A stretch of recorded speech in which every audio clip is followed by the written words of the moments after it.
Good evening, everybody. Welcome to the Dozer Den. If you have not yet smashed the like button yet, go ahead and give it a good thumping. Caress that like button, lean in real close to the like button, whisper sweet nothings in its ear, and then pound away, because sometimes you gotta do that. Every now and then you might get excited about the like button. I do too from time to time. But if you have to hit it more than once, make sure you hit it at least thrice. If you hit it twice, it cancels it out. You don't want to do that. You want to be a proud killdozer here in the Dozer Den. Sounds like we're doing okay on the audio and the video. I see Singlet said it's freezing early. Oh no. Oh no. Is Rumble rumbling, guys? Is Rumble rumbling? It does that from time to time. What's up, Sanglant over there on the dozerden.locals.com? Guys, we're here on Rumble. We're on the dozerden.locals.com. We're on YouTube. We're on pill.net. We're on BitChute and on the X Machine. All over the place, in all the places that we can be. If you can follow me in all the places, that is much appreciated. Good to see you, Salty Zipper Tits, Essence in 1980, in Sanglant. Locks you out after 2 or 3 times now anyways. One would hope with the acquisition of Northern Data and the new Quake AI. That's right, earth-shattering moves at Rumble. Gotta love the puns, guys. You gotta love the puns. We're in a bunch of different places tonight. I don't know how long we're going to go on YouTube, because we are going to be doing a little bit of a watch party. It is fair use commentary, and I will appeal it, and I will win, because I've done it with a Rogan show before. But anyways, thanks for being here, guys. Follow me in all the places. thedozerden.locals.com. To participate in the live chat like Sanglant just did, you do have to pay $5 a month, or you can get the whole year and save 2 months. That's right. 2 months free if you pay for the year's worth of a subscription over there on the dozerden.locals.com. And thank you to Handy News for rating this episode of the Dozer Den on pill.net. Very much appreciated. Good to see all you patriots over there. Thank you. Thank you so much for being here. I hope you're having a good time. If you're new to the Dozer Den, hi there. I stream Monday.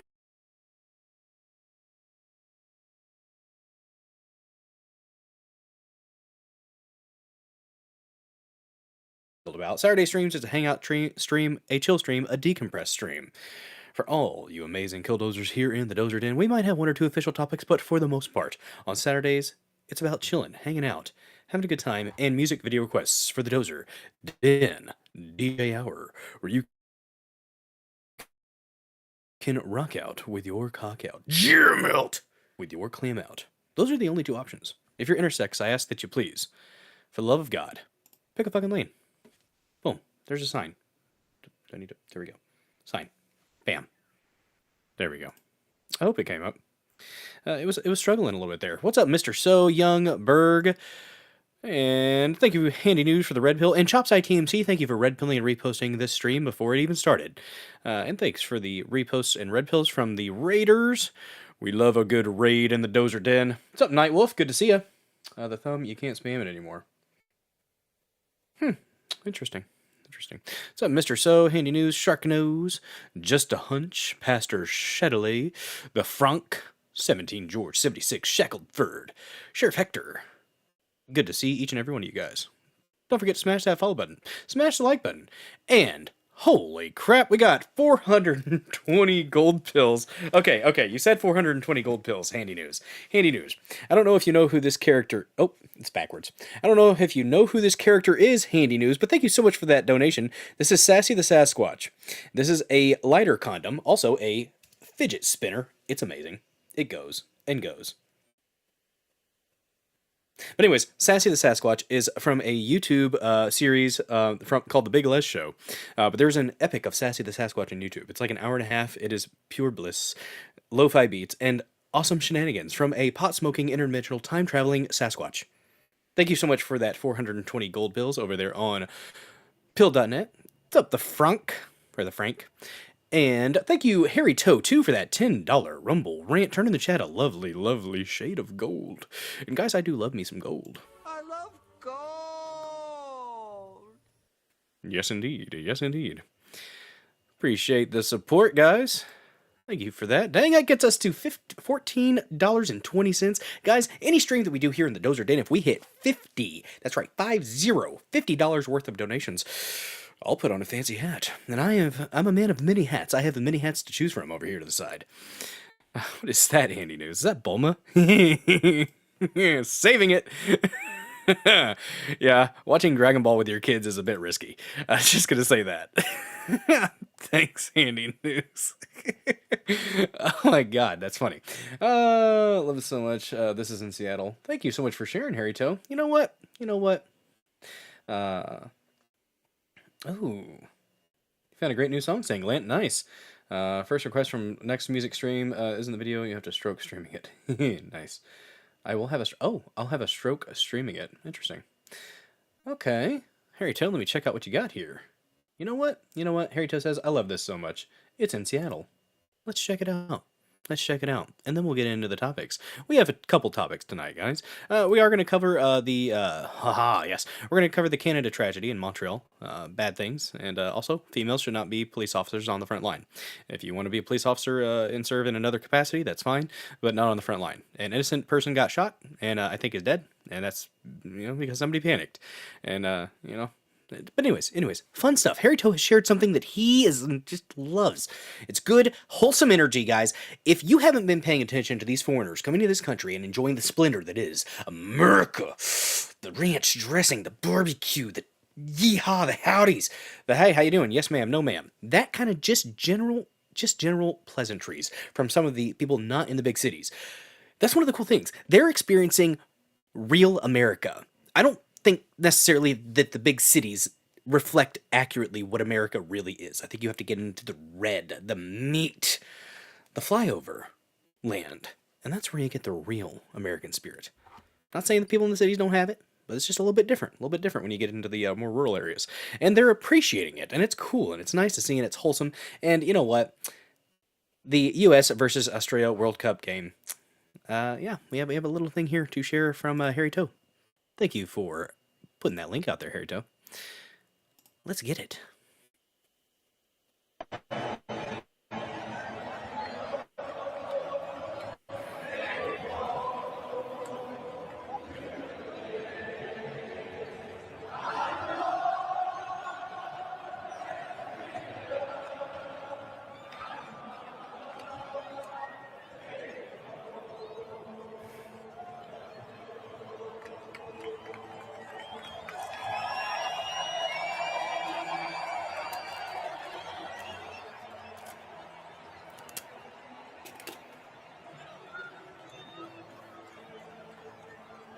America.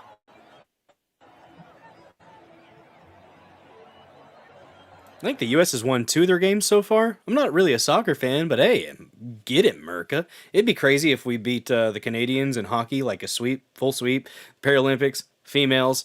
But I repeat myself, no, that was wrong. That was wrong. That was wrong. The ladies do a fine job, I'm sure.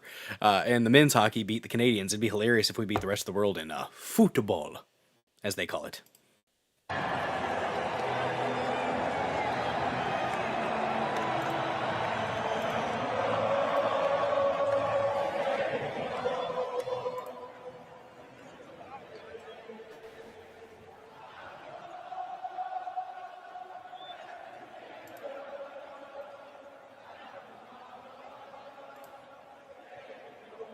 What's up, Jixter Trickster?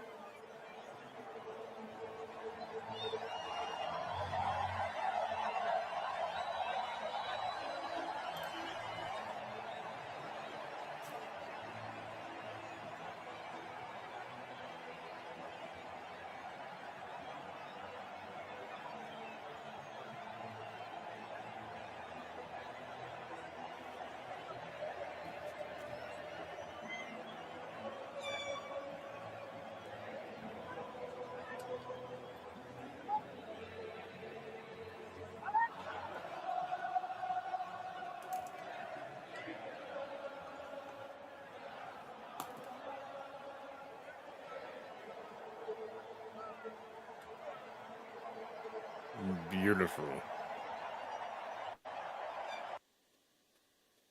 That was beautiful.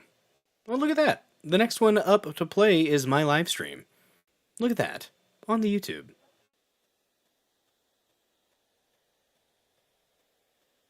Well, that audio is rough. You're right, Harryto. That audio sucked. Rumble Studio, fix it, damn it. One of these days, it's going to fix it. Soon, hopefully. One would think with all the data acquisition that they've done, Northern Data and now Quake AI, with all this infrastructure that they're getting within, that eventually it'll be even better. That's one of the things. Guys, it's still in beta. Oh shoot! You know what I could have done? I could have turned off the noise cancel. They are off. On and on. Depression. Apparently that fixes it. I don't know. But thanks for sharing. It was wholesome. Very wholesome. Yes, that was after the U.S. beat Australia. Is that what was that when it took place? After we beat Australia? Good job, fellas. Good to see. What's up, Don Darkstar? Good to see you. Appreciate each and every one of you guys being here. Don't forget to smash that like button, comment in the comment section. Commenting is caring. Repost this stream here on Rumble. When you repost, you do have to say something. You don't even have to be nice. You could say, hey, check out this weirdo. That short dude. That short fuzzy guy. He's practically an Ewok. Harry, you said I could get mini hats. So that I could be truly a man of many M-I-N-I hats. Well, I have a tiny Illuminapple. And I have a tiny foil dunce cap. Just put it on the nose. It's codpiece. Narwhal. But anyways, yes, I could, if we hit fancy hat goal and somebody wanted me to put the little foil cap on, we could put it back here. It's like a little yarmulke. Shalom. What are you talking about? It's not a yarmulke, it's a good yarmulke. It's just as fine. It was free. It's the best. You don't have to spend any money. Indeed. That's Mini Trump's hat. That is Mini Trump's hat. Can't steal it from Bobble Trump. It fell off. The damn cats get up on the freaking desk and they knock his hat off. I don't know why they do that. They just happen to attack his hat. Here. We'll put Bobble Trump up here. Okay, we'll put him up here. There he is. His long-awaited return to the spotlight. He's been in timeout. Okay, it's been in timeout. This is a good Jew voice. It's honestly that Jew voice is just freaking what's his name from the prequels, Star Wars prequels, episode 1. I'm pretty sure. Might be episode 2 actually. Like, what are you doing, Annie? You have to race the car. Such the stereotypes. Such vicious stereotypes in that movie. I love it. What is up, Laura Blades? Good to see you with a little... a slap of that peach. Every now and then you gotta slap that peach. Sometimes you make them count just to drive the point home. Guys, that's one of the emotes that you will get if you subscribe to this channel or thedozerden.locals.com for a measly $5 a month. That's right. When you do that, you get access to a plethora of wondrous, stupendous, fantabulous emotes. Your name gets lit up in the most beautiful shade of MAGA red. That's right, you'll catch a rumble rash. It oozes patriotism, and the only treatment is more America. Some say you shouldn't spread rashes around. No, no, no. Spread this rash, rub it in, spread it around. You can hit that red present box, and you can shower the chat with your love, or spray the chat with your love. Whatever verb you want to use, I'm not going to judge you, okay? I'm not. It was episode 1. Thank you, Chops. I appreciate you. Yes, that is the stereotypical Jew. The cats don't do it. It's their tail. Yes, the tail. They can't necessarily control it, I suppose. But anyways, gosh, I can't believe that. We are, 30-ish, $35 away from Fancy Hat Goal on a Monday night. Guys, I am sorry. I do apologize for not being present for the Dozer Den DJ Hour on Saturday. Hate to say it, but I'm going on vacation on, I don't hate to say it, but I'm going on vacation Saturday morning. We are going to be stopping at a hotel Saturday night. So what I'm thinking, I'm off on Friday. Is everybody okay with maybe doing a little bit early start time on Thursday night and maybe doing a Dozer Den DJ Hour on Thursday? Because I'm probably not going to be able to do it Saturday. I'll be at a hotel. There'll be family there. It's just probably not going to work. We're driving 9 hours. We're going down to Myrtle Beach. Place little called the Prince Resort, I think. There's a pier that you can fish off of right in front of it.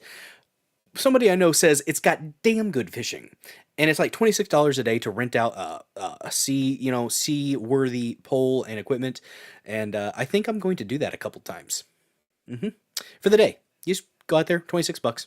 And you don't have to get out-of-state permit or anything like that. And I can bring a tape, so I can measure the fish. If I get one that's big enough that I think is pretty or something like that, I can take pictures, I can get the dimensions, and then I can maybe at some point get a taxidermist to make it all nice, make a representation of the fish that I caught and put it on the wall and say, hey, I caught a fish that looks just like that. I didn't catch that fish because that's not the fish. It'd be a bit of a logistical nightmare to try to transport a fish from the sea to Missouri. Just saying.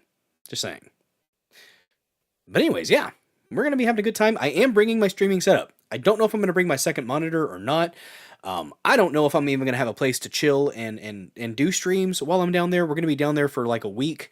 But I don't want to leave you guys out in the cold and not stream. So I think it's going to be a mixture of on the laptop, and then maybe with my phone. I'm going to bring my tripod down there. When I'm fishing on the pier, I am going to probably stream that. So hopefully I have decent signal. It'll be down there on the East Coast. I think that would make sense. If it's down there in Myrtle Beach, the signal should be good, right? Right? I don't know. Just take a pic.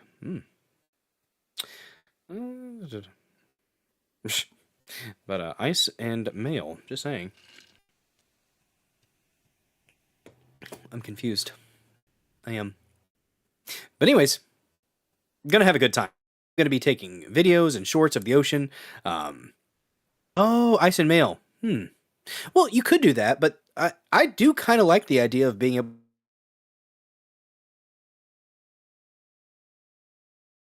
unless they didn't release. So you can, a lot of taxidermists don't even use the actual fish anymore. They just look at the fish and see what the colors were, and then they paint, they get a mold, and then they just kind of paint that. So really, there's not a point in doing that. Costs money, but dry ice and shipping. I guess you could, but the bigger the fish is, the more it's going to cost to do something like that too.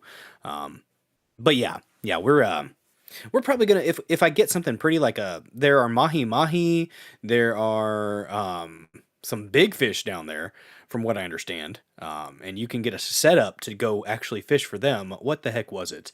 Mackerel. I think it was mackerels was the big ones down there. But if I can catch a shark, that's gonna be fun. I haven't had shovel-nosed shark in a long time.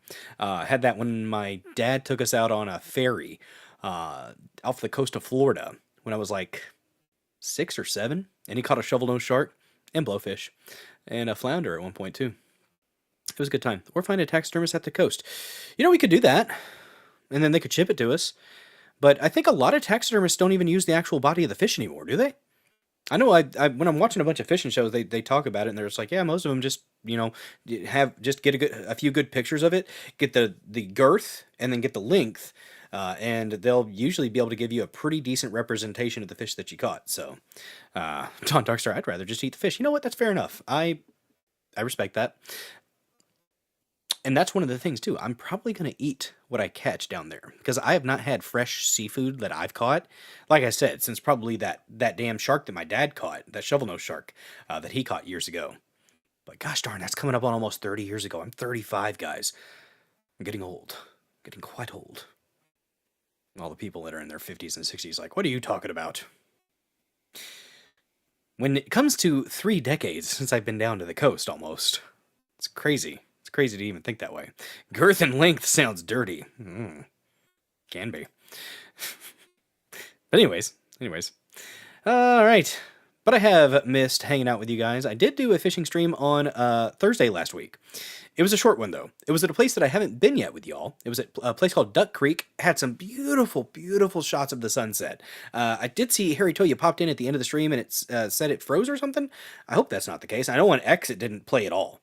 Rumble did not cast it to X. I don't know what happened. But I was outside for a family reunion most of the day on Saturday. So guys, if you think I'm a little bit darker, yes, you're right. I've gotten a couple shades darker.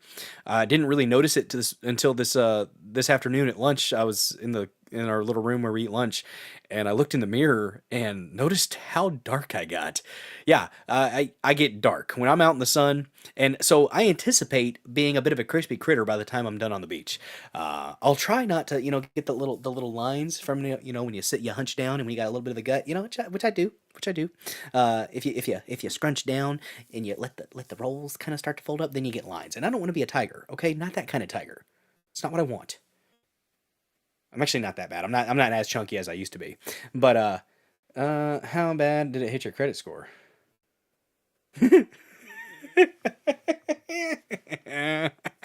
Sanglant, I'll never recover from this. I can never recover financially from this. Getting darker. Did I celebrate Juneteenth? I'm dark now. Did you guys remember on Thursday, Juneteenth Eve, did you remember to leave that grape drink and fried chicken out on the mantle? Excuse me, on the porch. I hope everybody celebrated Juneteenth appropriately. By shooting randomly into the sky and smacking a bitch. No. Started feeling old when I caught myself starting stories with, I remember 30 years ago. I did that at the eye doctor the other day. I was like, I'm going down to the beach. It's been like, good Lord, almost 3 decades. Because we moved up to Missouri when I was like 8. So I'm 35 now, so close to 3 decades. Close. 30.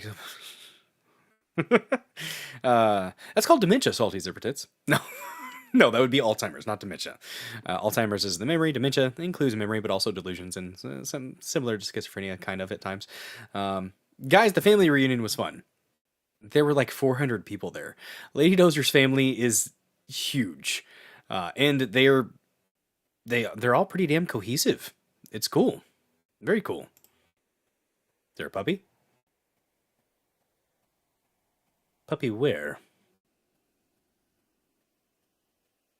Is grape Kool-Aid and watermelon? Well, okay, Nightwolf, if you want to be racist, good God. 30 years ago, you were still older than you. Hey, time happens. It happens to the best of us, honestly. Oh, man. Did the battery in your smoke alarm go out? I was wondering what that chirp noise was. I wasn't 100% sure. I don't know. Hey, handy news over there on Rumble now. Pilled and Rumble. Thanks for being in both places, man. Appreciate the support. Guys, in whatever way you're able to support the channel, I appreciate you. Whether it be the freeways, liking, commenting, reposting, sharing with all that you know, your friends, your family, your ex-girlfriends, boyfriends, Zers, them friends. I'm not going to judge you, okay? It's Pride Month, okay? Happy Pride Month. I make jokes at work. If HR heard some of the jokes, I wouldn't be fired, but I'd be on I'd be on a list. Ooh, supposed to plug the watermelon and fill it with grape Kool-Aid vodka. That actually sounds delicious. 20 years ago. There you go, Laura Blades. But anyways, yeah, guys, seeing those foreigners respond to America has been heartwarming, and I loved that. I was on X, guys. By the way, you should follow me on the X machine. I get fights with cultists and commies. Um, X was really wholesome there for a minute with the foreigners.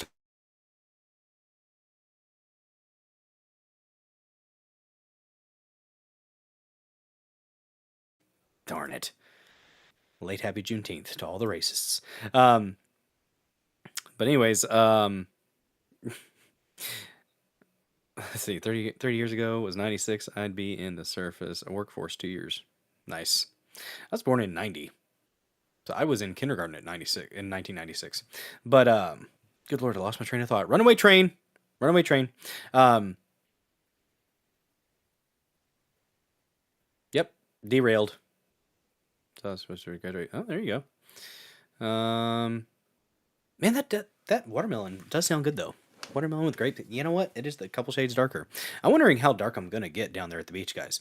I plan on taking shorts of crabs and stuff like that, and dolphins if I see dolphins. So, yes, yes indeed, it's gonna be a good time. And like I said, I am gonna bring my streaming setup, my mic, my camera, my laptop. I don't know if I'm gonna bring the secondary monitor or not, but you love the FIFA foreigners loving America. It is freaking wholesome.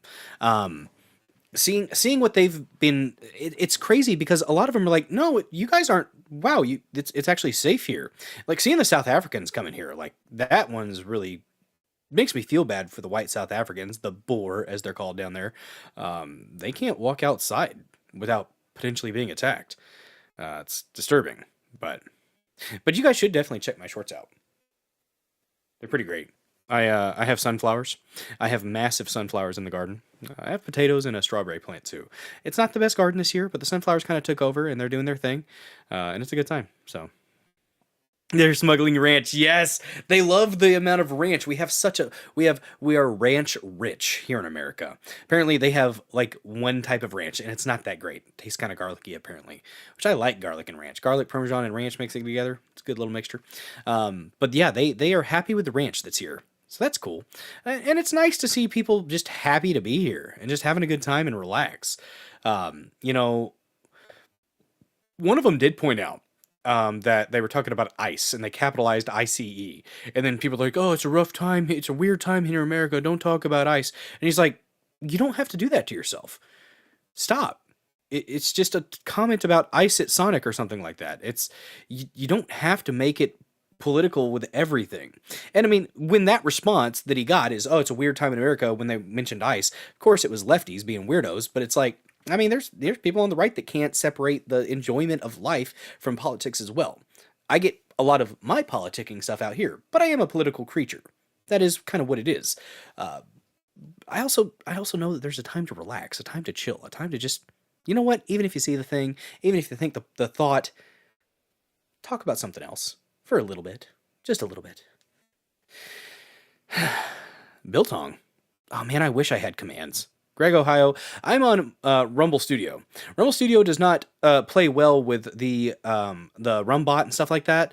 So yeah, maybe one day, and maybe one day I'll just stop being a pleb and actually use a streaming software that's not free. I don't know, but eh. Do I have deer? They eat everything where I live. Yes, we do have deer. They're a nuisance. There's a lot of them out right now. And Lady Dozer actually hit a deer earlier this year when I was on stream. It was a day. It was $3,700 later.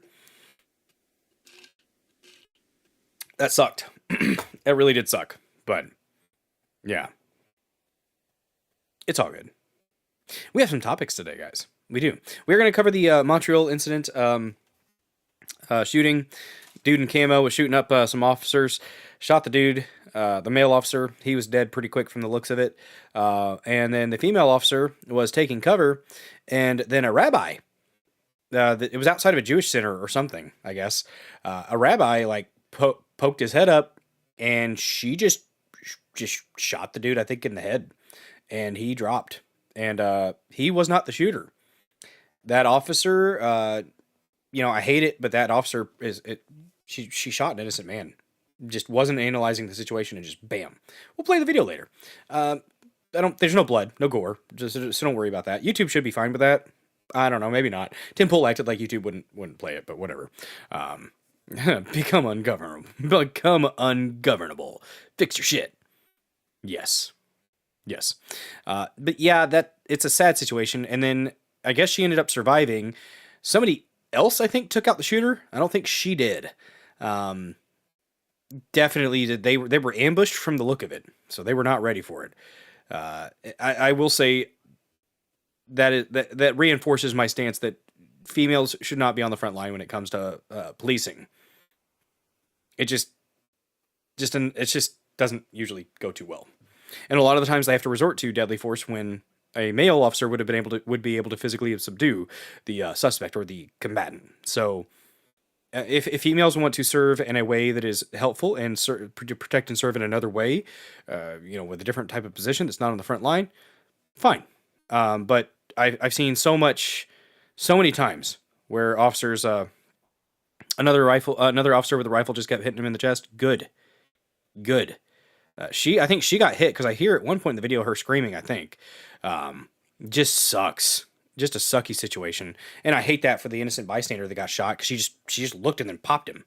That's what it looked like. Unless the shooter shot him, it looked like she popped her gun up. And just as soon as she saw him, she was just like boom. It was like Duck Hunter, which is a dark reference, guys. I have a horrifically dark sense of humor, so bear with me on that. It happens with men too. It's a badge thing.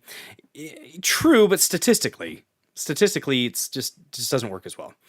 Dude startled that officer, and yes, she's hospitalized with multiple wounds. Yeah, it sucks to be startled. But yeah, shit. Thanks, Andy's Garage.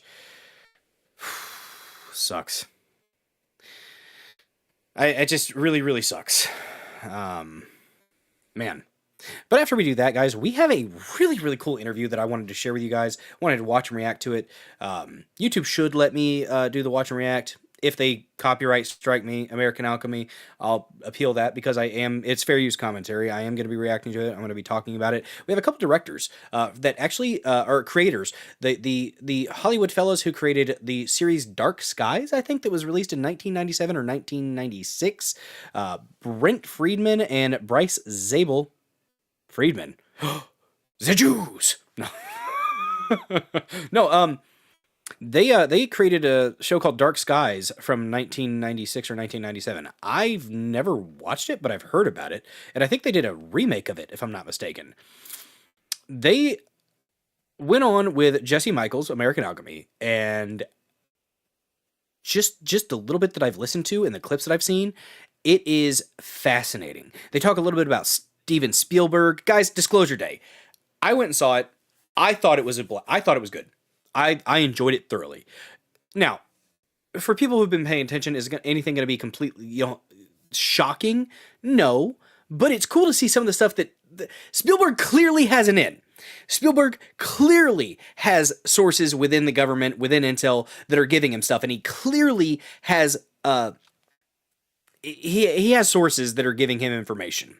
Now, part of that could be a little bit of predictive programming stuff, yeah. And is there a PSYOP component to the whole UFO, UAP thing? To an extent, yes. There's PSYOP aspects of it, but there's also some real disclosure going on, in my opinion. Some of the videos, the quote-unquote military videos that they show in Disclosure Day, are literally just Hollywood versions of what we've been seeing in the UFO file drops. So I hope I'm not spoiling anything too terribly for anybody who wants to see it. If you guys don't want me to talk about specifics, shout at me in the chat. But tried watching Dark Skies back in the day. Didn't care so much that I'm still apathetic towards it. See, I didn't get exposed to it when I was younger. Of course, I was 6 years old or so whenever it came out. So, saying that says it wasn't bad the first one. Not seen the second. Talking about Dark Skies. Okay. But no, A Disclosure Day was a fun movie. Emily Blunt, I think she did a fantastic freaking job. Honestly, I think Emily Blunt just stole the show.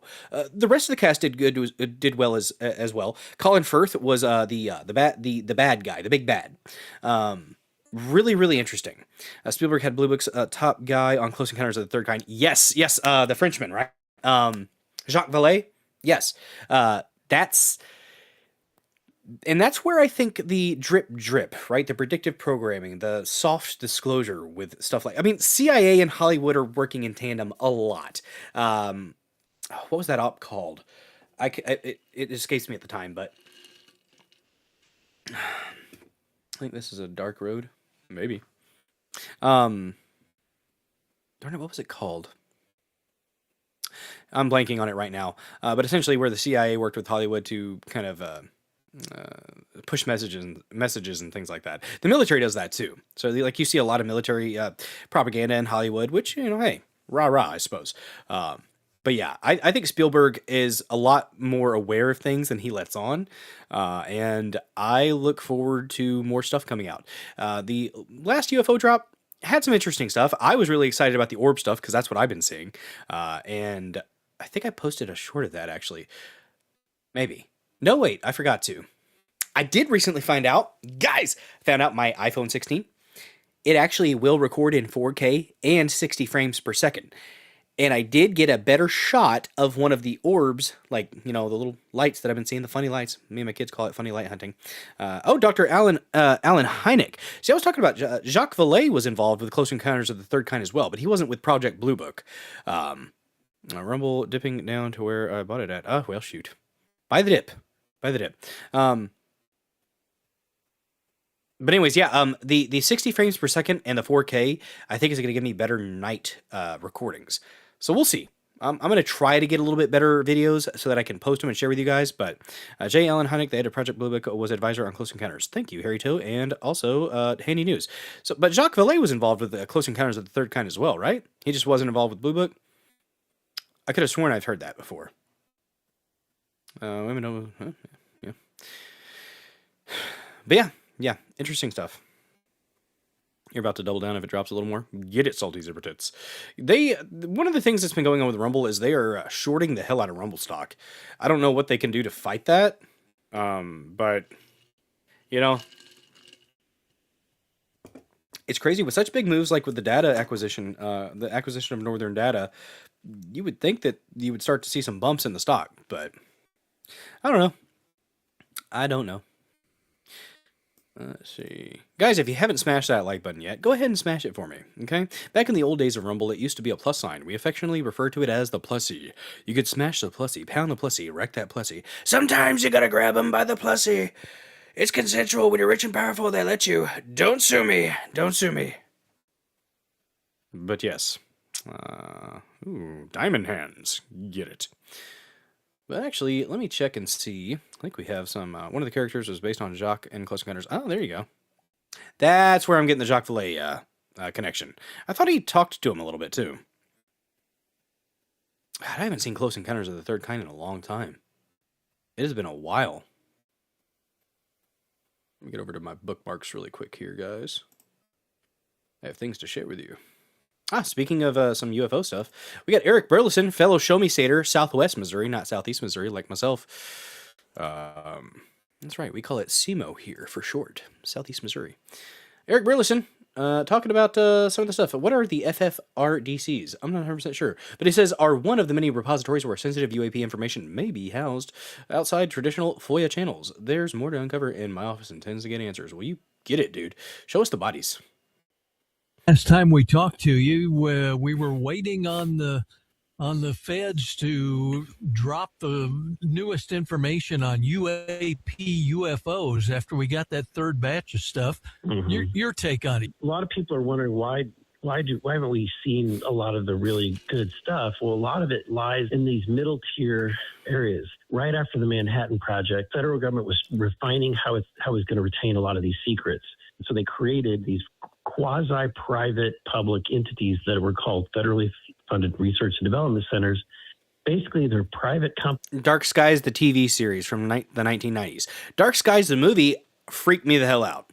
Companies who only have one client, and that's the federal government. So that's why my team has been sending interrogatory letters to all of these federally funded research and development centers. And we've been very specific. Our letters are designed to make them have to come forward. Congressman, the last time we talked to you. Well, there we go. Apparently there's more to come. We'll see. After walking out of Disclosure Day with Lady Dozer, which she enjoyed it as well, so that was kind of cool. I I was like, even if there is some of that stuff, it's I don't think we're gonna get full disclosure. I don't think we are. Rest well, Handy News. Thanks for popping in. Thanks for the raid over there on Pilled and for popping into this chat. Guys, if you haven't followed Handy News yet, Handy, if you want, you can throw your link out there in the chat, and or you guys can just click on the user name and go and follow Handy News on all the places that you can. Good content, good people, worth a watch, worth a follow. But yeah, I don't think we're ever going. I don't feel like we're ever going to get full disclosure. I think we're going to get teased a little bit here or there, and eventually they're going to come out with more. Now, James Franco apparently is losing his mind and is saying July 13th at 7:13 a.m. So 7:13 at 7:13 a.m. Something big is going to happen.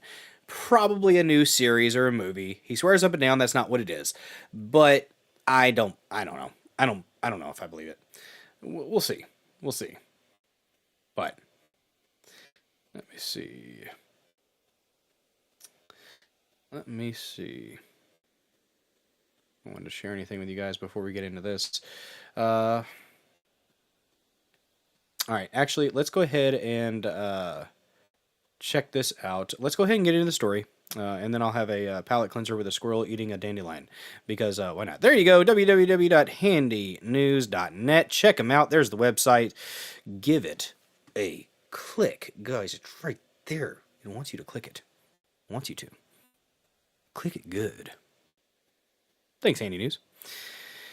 But anyways, I was thinking of Iron Sky, where the Nazis fled to the moon. Let's go ahead and get into this story. Sad story out of Canada, Montreal. Oh, well, dang it.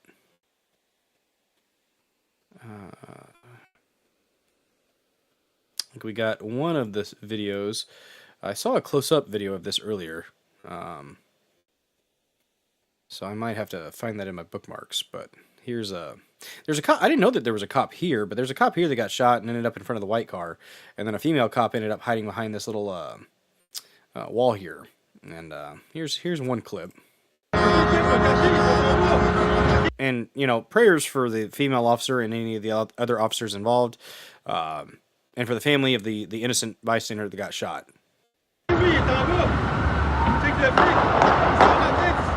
So there's male officers down at that point. Yeah, he's nice hit. He's hit. There, that guy. She shot that guy, I think, right in the head. Nice hit. He's hit.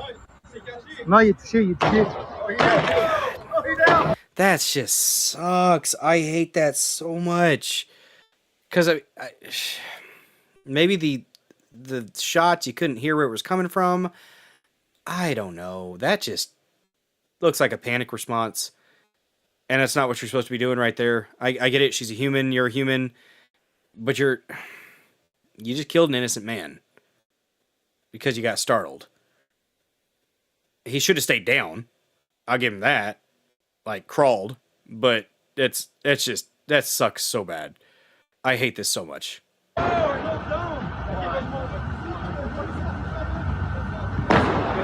Shooting over here, Steve. There he is. He's coming around just right for it.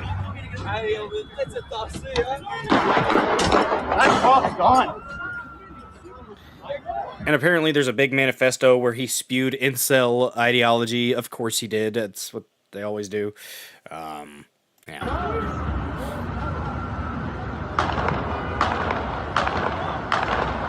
Look.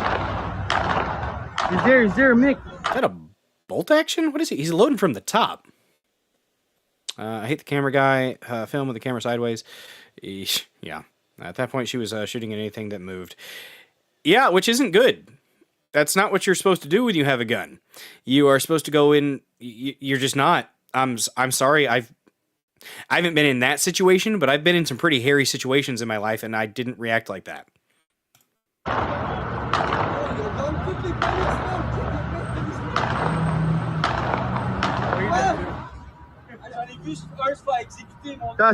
The guy, sniper got him.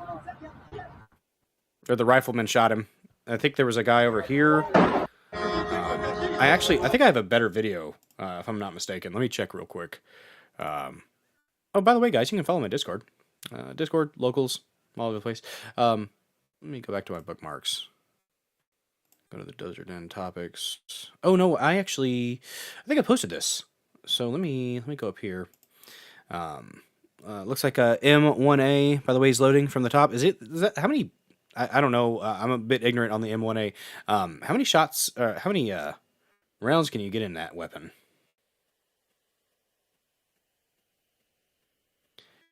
Scrolling down here. Well, I thought I had a better video.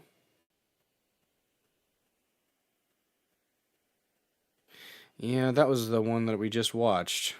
So that's not right. Let me go back to my bookmarks here.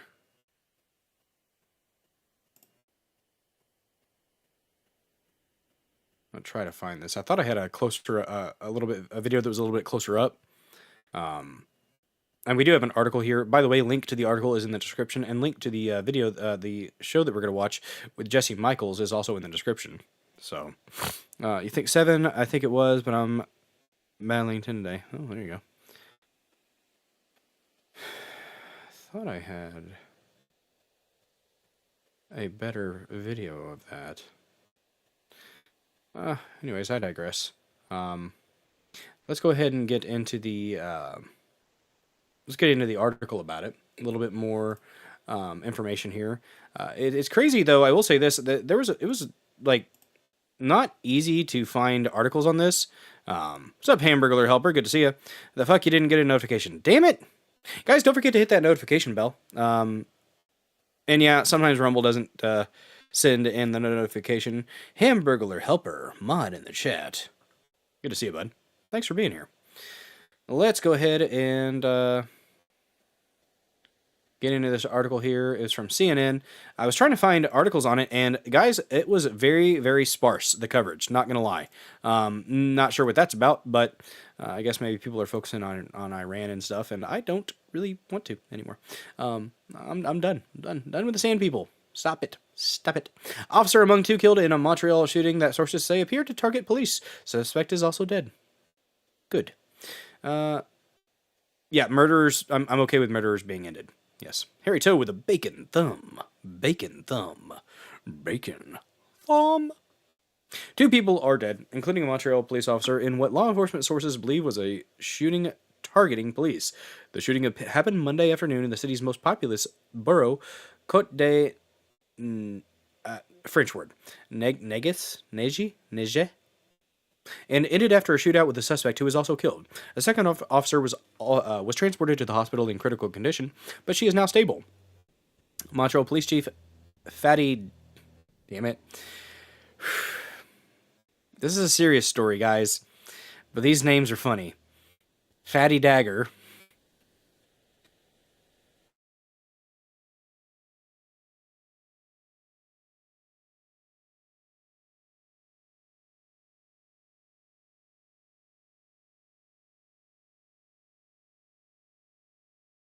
may have been written by the gunman. It reportedly espouses incel ideology, according to law enforcement sources.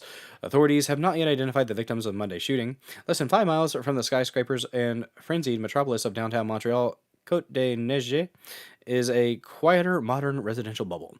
The borough is diverse, with pockets defined deeply by Jewish culture, institutions, and daily life.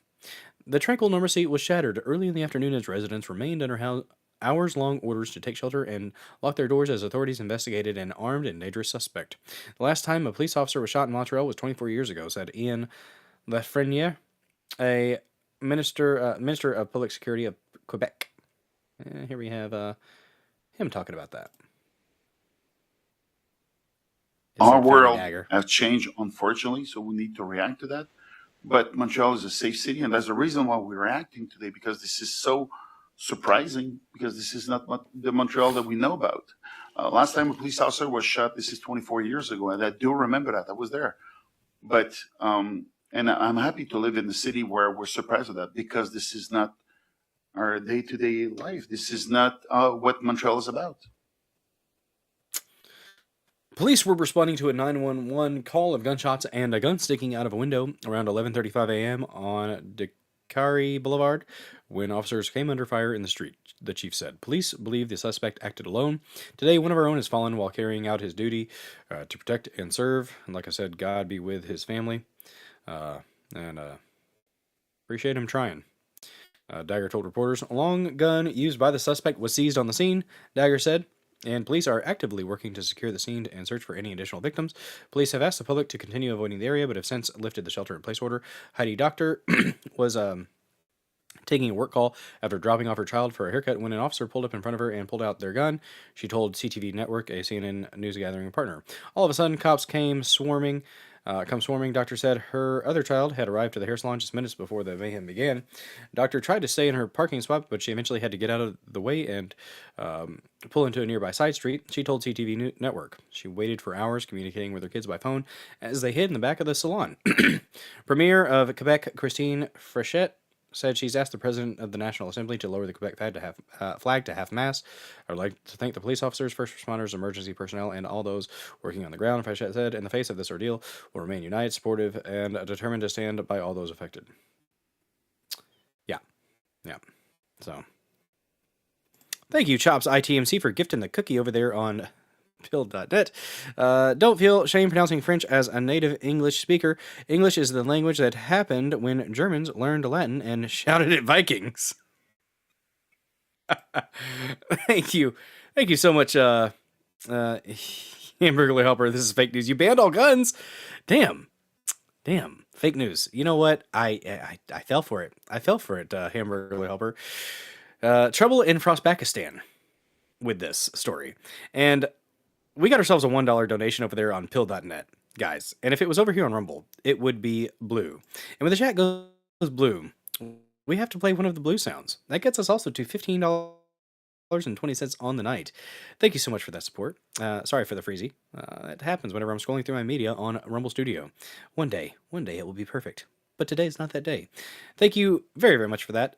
Like I said, we have to play a blue sound. We just do. Piper Alley, lighten our spirits.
Am I back?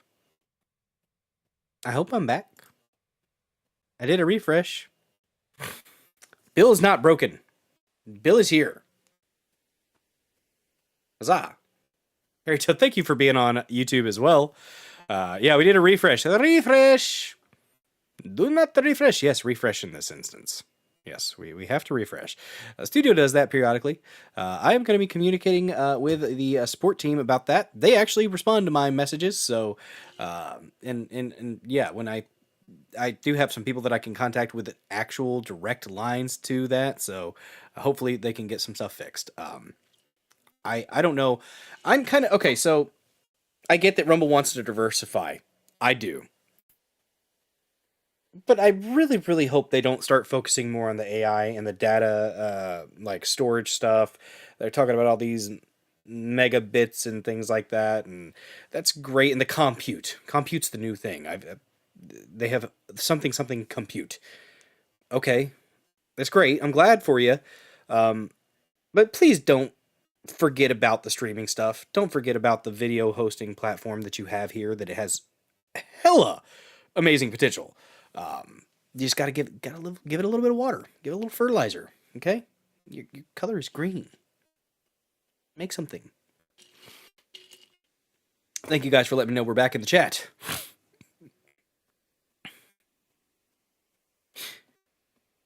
Guys, did you know how excited I am about a certain video game that's going to be coming out with a number 4? I'm very excited. And I have a trailer that I want to share with you. It's in the Discord. By the way, check out my Discord, guys. I'm going to share this because I want to.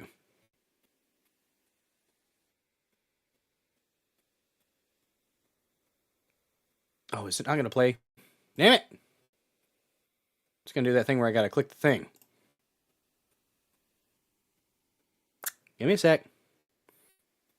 And I'm not going to lie, the other day when this trailer dropped, one of my guilty pleasures was pretty much throughout the day watching the reactions to people seeing it live and the happiness that was coming from Kingdom Hearts fans, which I am one of.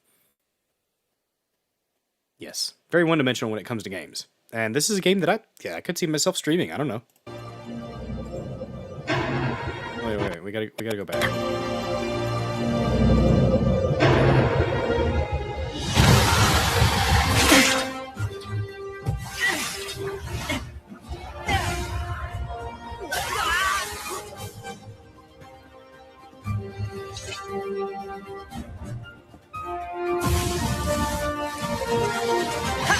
Found out one of my coworkers was a big Kingdom Hearts fan the other day, so that was really, really cool.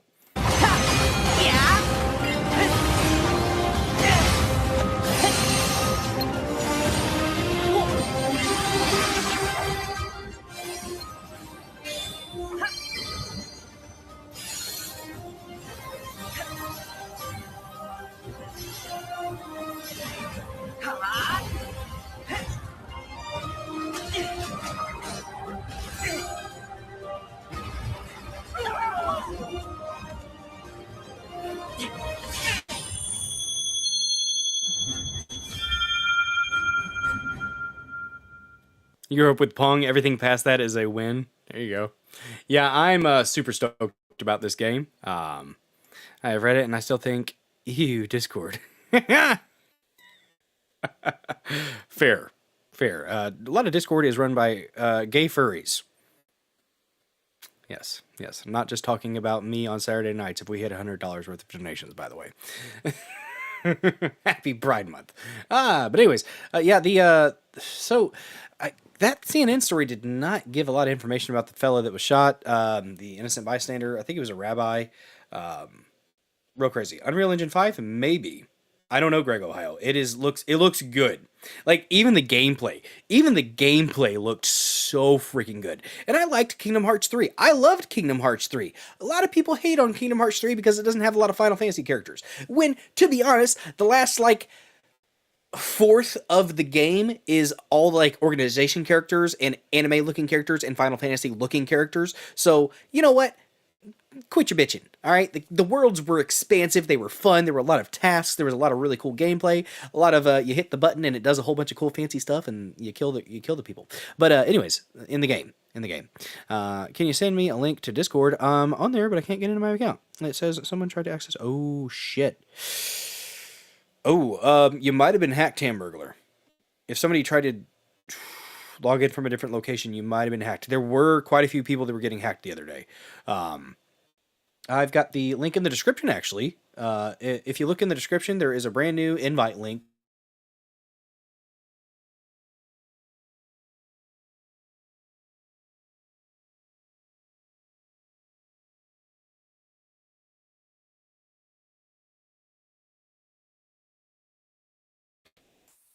I will copy it, and I will put it in the live chat for you. Yeah, I hope you didn't get hacked, man. That's apparently been happening to some people. You don't understand that game. Nobody does. Nobody does Harryto. It has got you have Disney characters and you have Final Fantasy characters, and you get to have Donald and Goofy as your sidekicks fighting demons. Yes, and it's just a lot of it's a story about the light versus the dark and fighting through adversity, and the mechanics are really fun. I just like the gameplay a lot, and I like the story, even though the story is convoluted once you get past Kingdom Hearts 2. When the time travel gets involved in alternate versions of people, that gets really confusing, and I'm still not 100% on exactly all of the plot. But that's okay, because it's part of the mystery. I got sick, and I forgot to renew my prepaid cell. Oh shit, that sucks. But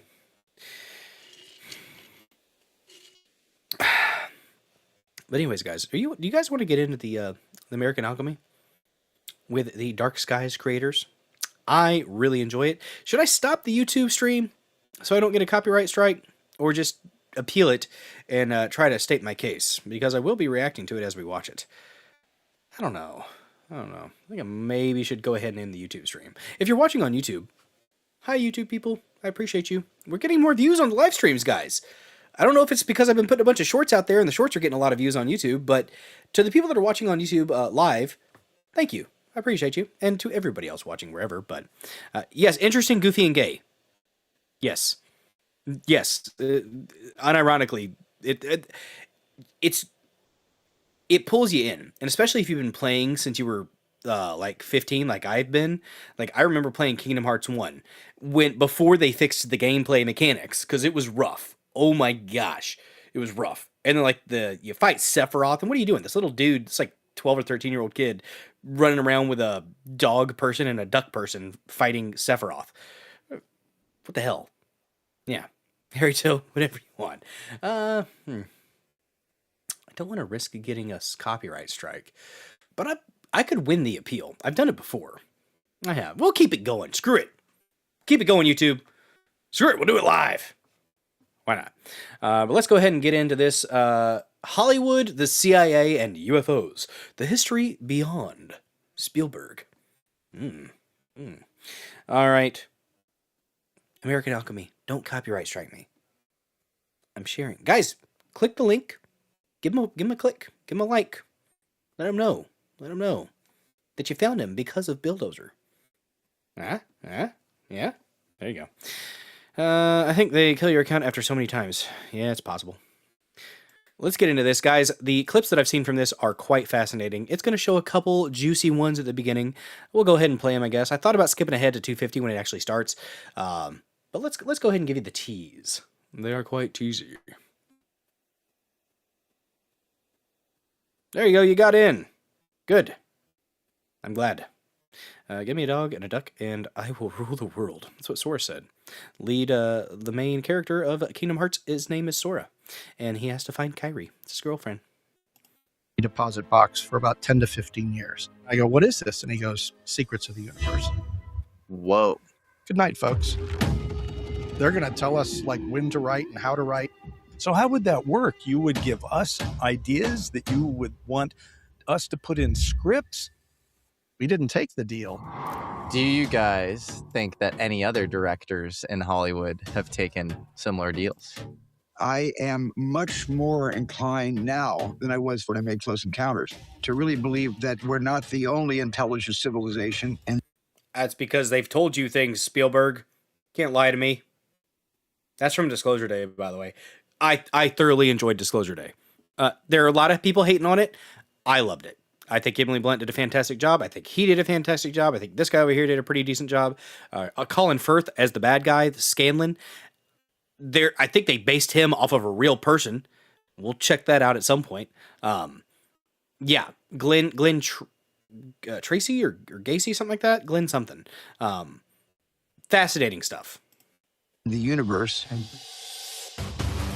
You know, after Jaws, he had approached by some guys from Naval Intelligence or something, and he came and offered him a deal. And and he took it. We all just watched Steven Spielberg's Disclosure Day, and it's just like there are too many deep cut things. I think he got a lot right.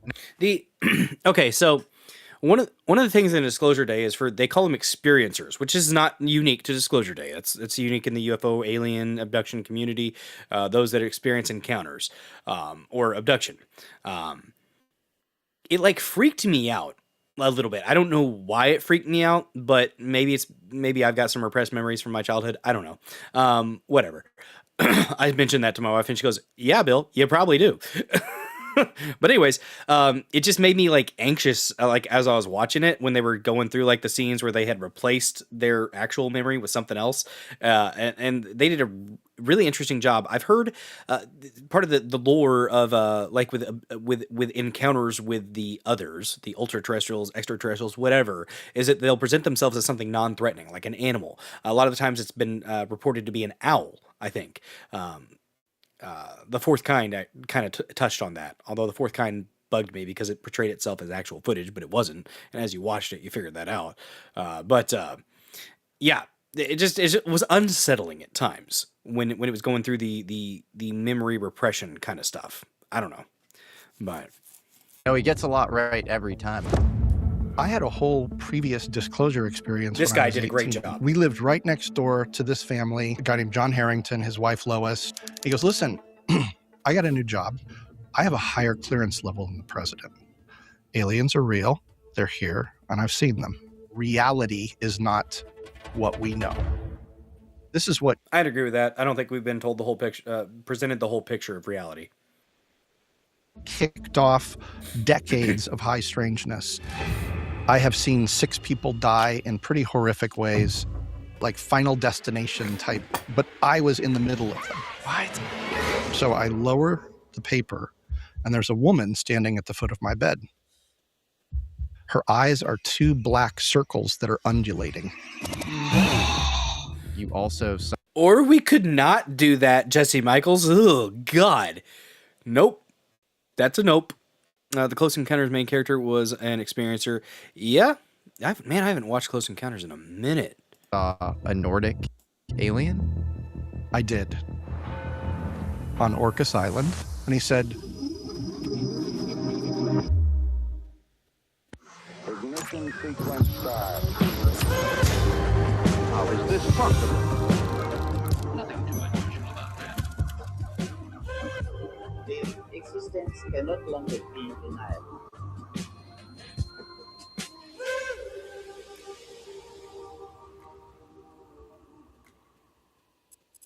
Bryce Zabel, thank you so much for being here. Brent Friedman, this is an honor.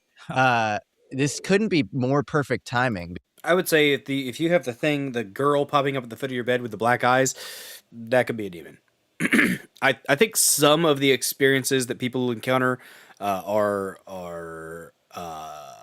more of the sci-fi variety, the extra, maybe alien, maybe other terrestrials, and some may in fact be spiritual. I think there's a combo. Because we all just watched Steven Spielberg's Disclosure Day, and both of you guys have just illustrious Hollywood credentials. And we're here to talk about the connections between Hollywood and UFOs, but also a new amazing podcast that you guys have started about that.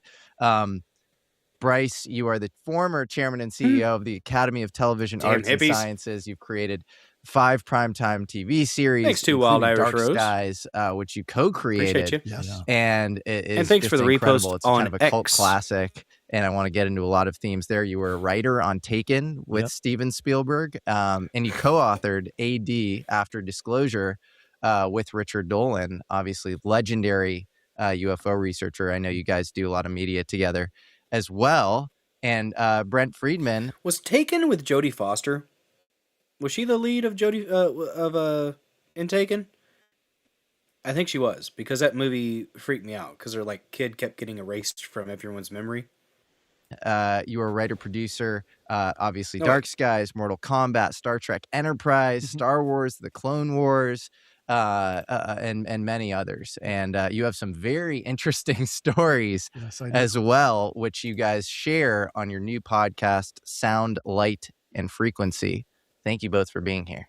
Thanks for having us. This is a real pleasure for me. I'll let Bryce tell his own story, but I've been a fan of your show for a long time.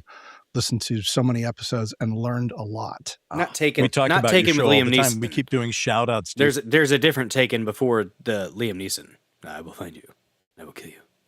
Show on our show because you are bringing it, and we're happy to be here. Thanks for having us. Where do we start? Maybe the title, Sound, Light, and Frequency of the podcast, that came from a very interesting story. Let's get into that. You just made Dark Skies. You're doing this party, right? Around its release, its premiere. Yep. And what happens? Somebody enters the scene. Well, I mean, the only thing you need to know is that Dark Skies was an NBC series about an alien invasion set in the 1960s. My name is John Lowengarth. I'm recording this because we may not live through the night. They're here, they're hostile, and powerful people don't want you to know. History as we know it. Yeah, Star Wars The Clone Wars was awesome. I agree, Harry Toe. Don Darkstar, are you a little bit behind? No. It's alive. So it was kind of at the time, kind of a home run to have a network say, we're going to give you $40 million to make a bunch of subversive television because the pilot said JFK was killed because he was going to tell the truth about UFOs. So we're celebrating. Taken was right? a miniseries. We're on the air. It's a cool thing. There's buses driving around LA with our Dark Skies logo on it. And it's cool. It's a great thing. So we say, let's have a party.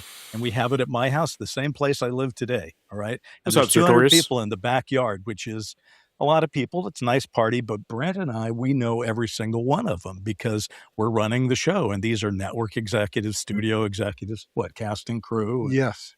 And we had a way to identify everybody because we did a party favor where when you'd come in, we took a little Polaroid photo of you and we turned. Oh, you are fine, Don Darkstar. You're fine. Turned it into a Majestic badge because in our show, it was about Majestic 12, right? The main characters were in Majestic 12. So everyone was walking around with a Majestic badge with their name and their photo on it. So if you don't know what the Majestic 12 is, it tells you up on the screen there if you're listening. The Majestic 12 was President Truman's secret UFO investigative committee. Guys, these things have been in the public and government consciousness for over 100 years. Which is an important part of the story. Except for one guy. During the party, before the show has aired. So remember, nobody has seen this show. Other than the production people, but it's not aired. And it's going to air that night. And we have TVs all over the place so that everybody can watch it. And one of our producers comes up to me and says, hey, there's a guy, you got to meet this guy. And this guy introduces himself as JC. And he says, he just wanted to meet me to congratulate me on a successful show and says, you guys got a lot right. And he basically is saying that he has seen the pilot. All right. And I kind of challenged him. I said, well, if you've seen the pilot, what happens after that crop circle scene? And the guy goes, oh, yeah, that was great. They go back to the Majestic headquarters. They do that autopsy thing and they pull the ganglion out of the guy's head.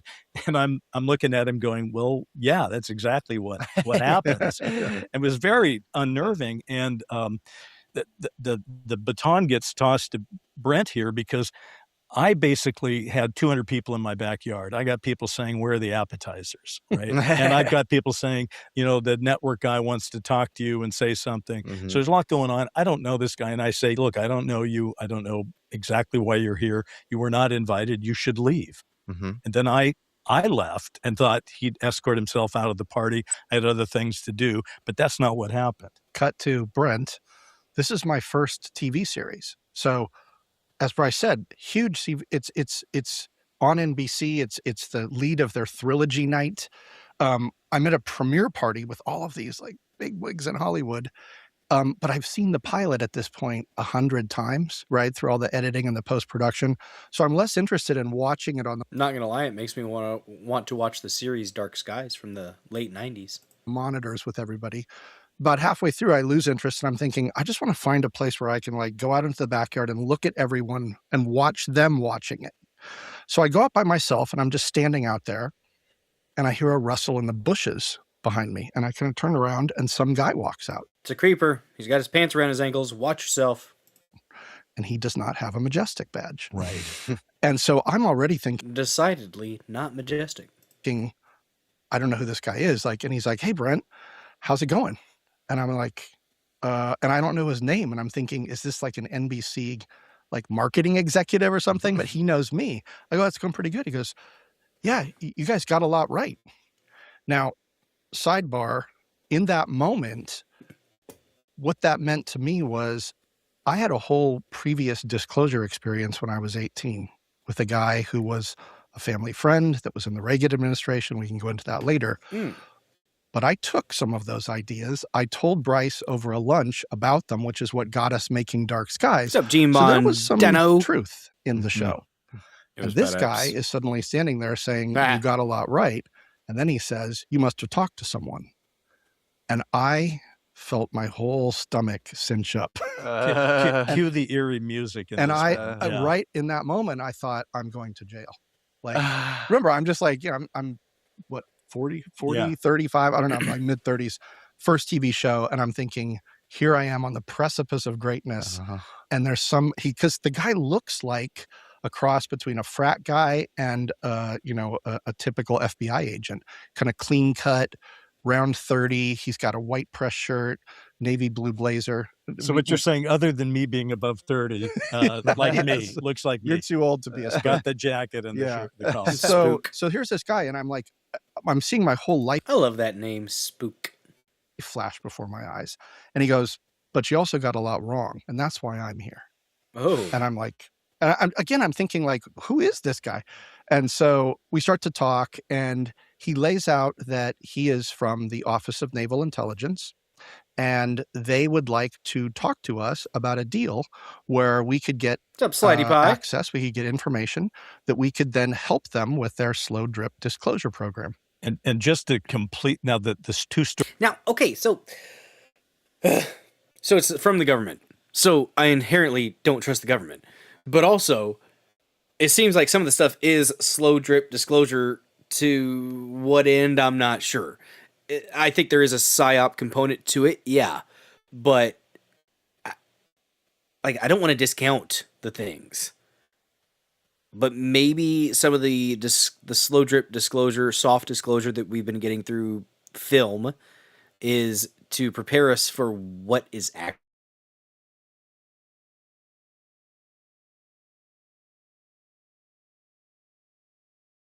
Slap of that peach. Every now and then you gotta slap that peach. And sometimes you make them count, just drive the point home. Omphaloskepsis. Literally naval intelligence. Interesting. Very interesting. Glad you guys are here, by the way. Don't forget to hit that like button. Repost this stream. Comment in the comment section. Mix it up. Call somebody a fag. Or say something nice. I don't know. Up to you. Stories kind of intertwine here because the show is now on by the time Brent is talking to him at the barbecue, and I'm going back in the house to, I don't know what I'm doing, but I'm going back in, and I look over and there's this guy I threw out of the party an hour ago, and he's talking to Brent, and I'm thinking that's not right. So now I joined this story, and now you got Brent, me, and the guy who said he's from the Office of Naval Intelligence. And by the way, we are getting to sound, light, and frequency. Yes. So there I am. I'm talking to this guy, and my wife comes up, and she's looking for me. Bryce sees this guy. Suddenly, my wife is there.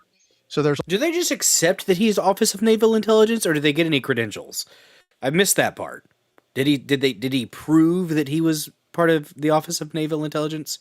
All these people talking, and the guy says, "Yeah. So anyway, we'd like to make a deal with you. Here's my card."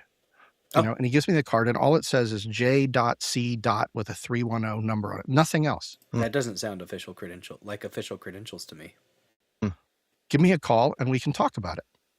And I kind of say, okay, fine. And he kind of looks at me, and his demeanor up until this point had been like, for Slidey Pie coming in with a $1 Rumble rant, turning the chat a lovely shade of blue. Oh, we're gonna freeze a little bit. Not too bad, hopefully. Scroll. There we go. Guys, when the chat goes blue, you know what we must do. We must play a blue sound, and Slidey Pie says, dance, baby, dance.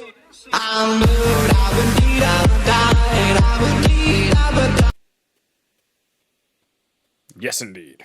Yes, indeed. Thank you for that $1 donation, getting us to 16.20 on the night. My gosh. Thank you for that. I don't deserve the support, but I do appreciate it. Back to the interview. This is fascinating. I'm having fun with this. I hope you guys are too. Really genial. And probably, by the way, because the guy that tried to throw him out of the party is Bryce now looking at him. So, yeah. So now he gets a little bit more serious, and he says, I can see you're not taking this seriously. And he looks at my wife and he goes, ma'am, can I borrow a piece of paper and a pencil? She kind of like goes into her purse and she pulls out a piece of paper, which is, she takes an old ATM deposit envelope, right? You have to put your checks in there. She rips off the triangular fold down. She gives him that and a pen, and he takes it. What's up, fanboy? Good to see you. In front of all of us, and he just starts writing something on a piece of paper. About 30 seconds, and then he folds it up and he goes, here you go. Do me a favor. Put this in a safety deposit box for about 10 to 15 years. And if we don't make a deal, then you'll know I was for real.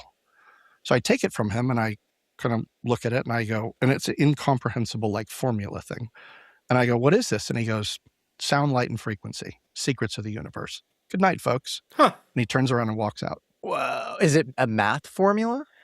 Not particularly. It's got some symbology in it, and we're weird. actually looking into it right now. I'd love to come. Dude, Harry Toe, I'm going to have to try to record some of these things and do the thing where I'm like, wow, it'd be nice if you do this, and then catch them doing the thing that I just said. It's happened 3 times. 3 times where I was like, man, it'd be cool if it would do this, and I said it or I thought it, and then it did the thing. Yeah, I think that the orbs might have an air of consciousness. I think it's biological. Some of the things that you see in the sky, kind of like an aerial cryptid. It's Bigfoot of the sky. Let's say that. Not just when Sassy learned how to fly, in that the Epic of Sassy the Sasquatch. Dude, I need to watch Sassy the Sasquatch again. Not on stream. At some point, maybe, but not now. But I agree. I think there's something with that. Back on your show someday and show it to you and explain what I we're want to see finding this out. thing. Yeah. You should use AI and try to decode it. We have We're done doing a lot that, of, and a we're lot of different things. We have a lot of people write. Someone wrote a 22-page analysis of it. Oh my God. I know. So it's weird, and we can talk about that later, but I wanted to at least give you the understanding of what sound, light, and frequency meant, right? Why we named the podcast this, because this is what kicked off decades of high strangeness, starting with that show. Now, I'm an experiencer, so my high strangeness started going all the way back to when I was a child, but it all kind of culminated in Dark Skies and brought Bryce into this crazy experience that went on for a while, because that was not the only time we talked to JC. So what happened next? Well, actually, it's almost important to talk about what happened before. A year before that event, we were shooting the Dark Skies pilot. Okay. And by the way, we're not here to talk about a 30-year-old show, other than it exists in a framework. Well, everybody should watch it because it's a really great fun. show. It is fun, but it exists and it's predictive, I think, of a lot of things that seem to really dovetail with real whistleblower accounts. Absolutely. Yes. And as we've been sort of, I guess we're using the Sound, Light, and Frequency podcast as a bit of an investigative, active investigation to try to see if we tell our story, will other people tell us their stories? And that's actually starting to work. Anyway, things we had forgotten almost were this one. A year before, when we're shooting the pilot, I get a postcard to my home address, and it's got a picture on the front cover, which, by the way, you should put that on your show if you want. Yeah. And it's a picture of a book, I believe from 1960, called Flying Eyes. And it's these eyes flying in the sky looking at whatever. And I turn it over to... I've seen that book referenced in another show before. I can't remember what it was.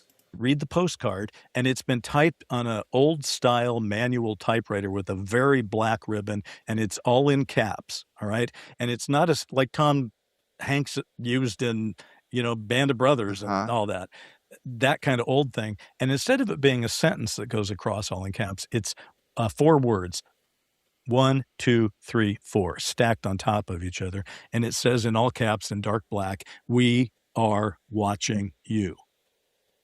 Whoa. So that's pretty. So as sort of, so Brent, of course, That's only slightly disconcerting. You know what it is? It was probably just coming from the stalker out in the bushes. was thinking about his interaction with this guy that was the Secretary of Energy during the Reagan administration and wondering about that.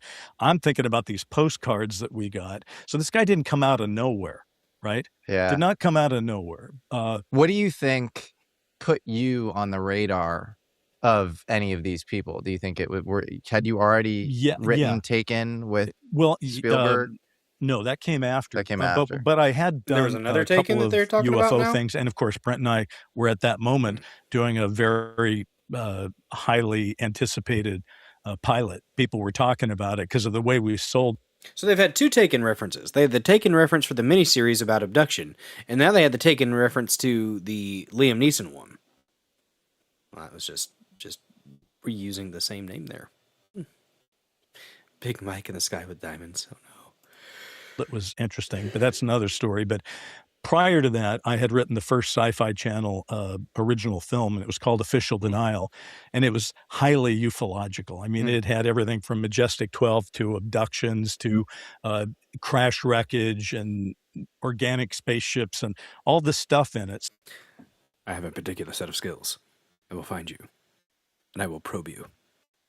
So put that on the radar. I'd even written UFOs and Men in Black into the Lois and Clark series when I worked there. So I was sort of a UFO guy in making, you know, and then we got Dark Skies. So maybe that's what put us on the radar. On the radar of the powers that of be. somebody. Right. Of somebody. That's right. Bryce was doing a lot of work in this area. I had literally done no work in this area. But again, I should bring you up to speed on this when I got disclosed to, because obviously it was relevant to somebody. And it has come full circle now because Dave Grush has been asking me about this person. And so he should tell you the story. And I just want to give you one quick setup. Brent and I did not know each other. His wife was my assistant on a show called Mantis that I was producing. You know what I like about this interview and the conversations that you're seeing between them? These guys are actually, like, they enjoy this content, like the content of this conversation. You can tell they're actually passionate about this. They're energized by this conversation. At least it appears that way. Maybe they're really good actors. I don't know. And she, you know, I had all these UFO books in the office, and she said, "You should meet my husband." So we went out to lunch, and he told me the story that he's going to tell you right now. And when I heard it, I went, I don't even know who this guy is. I don't even know if this story is true, but it's a hell of a story, and I'd like to work with him. And that became our origin, if you will. Yes, that was our meet cute. That was our meet cute. Yeah. I don't know how cute it is, but we did meet. So here's the story. Yeah. I grew up next to a guy that I revered when I grew up in the Bay Area in a place called Walnut Creek, which is East Bay. And we lived right next door to this family where there was a guy named John Harrington, his wife Lois, his two daughters, I'm not going to name them. His daughters were in between my brother and I. So I was the oldest of the four kids. My brother was the youngest. And I mean, we literally lived right next door. And there was like one gate between us. And we lived on these pretty big pieces of property. So we didn't have any other real neighbors. It was just us, kids growing up. And John was a man's man. He was all the things I wanted to be. My dad was an artist. And so I wanted to be an athlete. I wanted to do all these things. John taught me how to throw a football, got me into football, taught me how to hold a gun, you know, shoot a BB gun, like just all these things. And loved my dad, but he was an artist. He wasn't interested in any of this stuff. So he was like a surrogate father to me. Cut to, we move away 6 years later. We stay in touch, the families. And then I get a phone call. I've just graduated from high school. It's 1981. And I'm going to UCLA. And John had suggested that I go to Stanford, which was his alma mater, but I'm going to UCLA to be a theater major. So he calls me up and he says, you know, hey, what are you doing? Damn theater kid. Good for him, though. He made something of himself. And I can't believe you didn't go to Stanford. He goes, listen, I got a new job. I'm back east now. And I'd like you and maybe a couple friends to drive our cars across the country. Oh, and our dog. Bring our dog with you and some other stuff that we left in the garage. But I'll pay you guys, and when you get back here, I'll show you around DC. Okay. Has anybody else heard this story before? I'm getting an intense sense of deja vu right now. Like, I am fairly sure I have heard this story before. I don't know if it was him. Was this guy on Joe Rogan? I feel like I have heard this story. Driving the car across the country with the dog. That is eerily similar to another story. Have a discardians, Finboy. I will. And then I'll fly you back. I'm thinking, what a great summer. Sweet deal for a college kid. Right. It's like, this is the in between high school and college. So I'm thinking, sure, I can do that.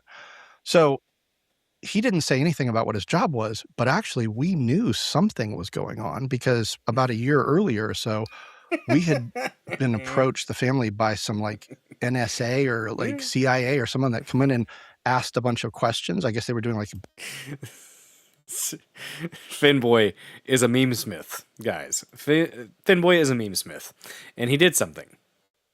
I will have to show you now. I'm gonna put it in the general chat. Oh yes, since I did my impression of Liam Neeson's. There we go. Just a second here. I'll show you what. That's beautifully done. It actually works. Give me a second. All right, let's do this one here. This is very well done. Very well done. I'm a fan. I will find you. I will probe you.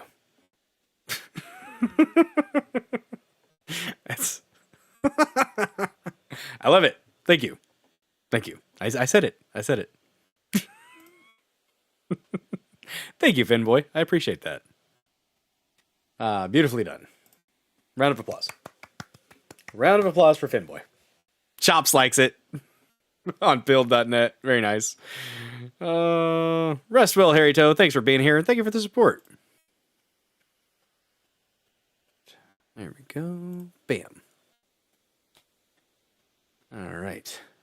Background character check on him, but they didn't tell us what the job was, but we knew it was something with the government, and he has just moved back to Langley Farms, Virginia.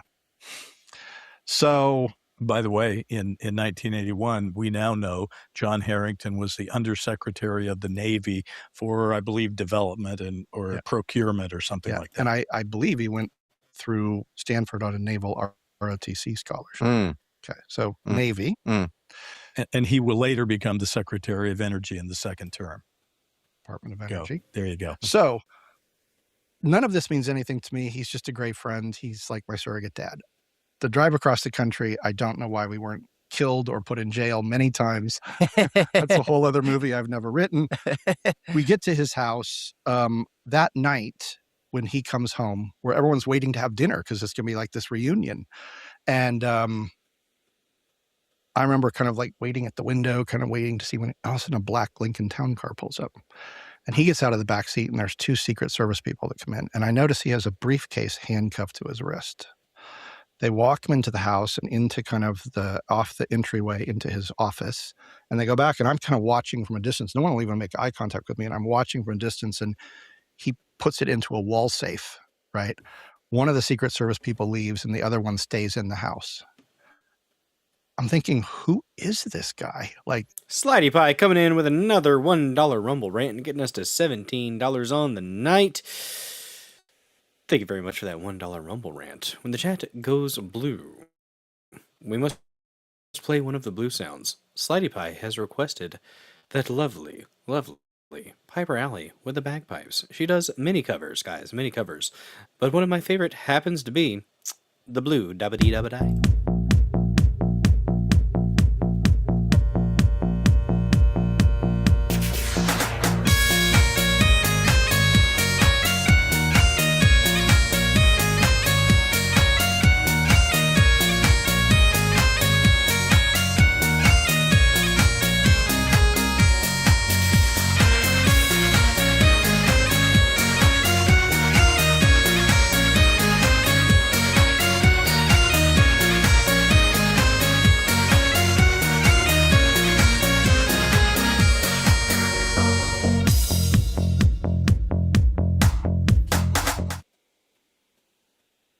kick at the end, just does it, guys. It does it. Appreciate that.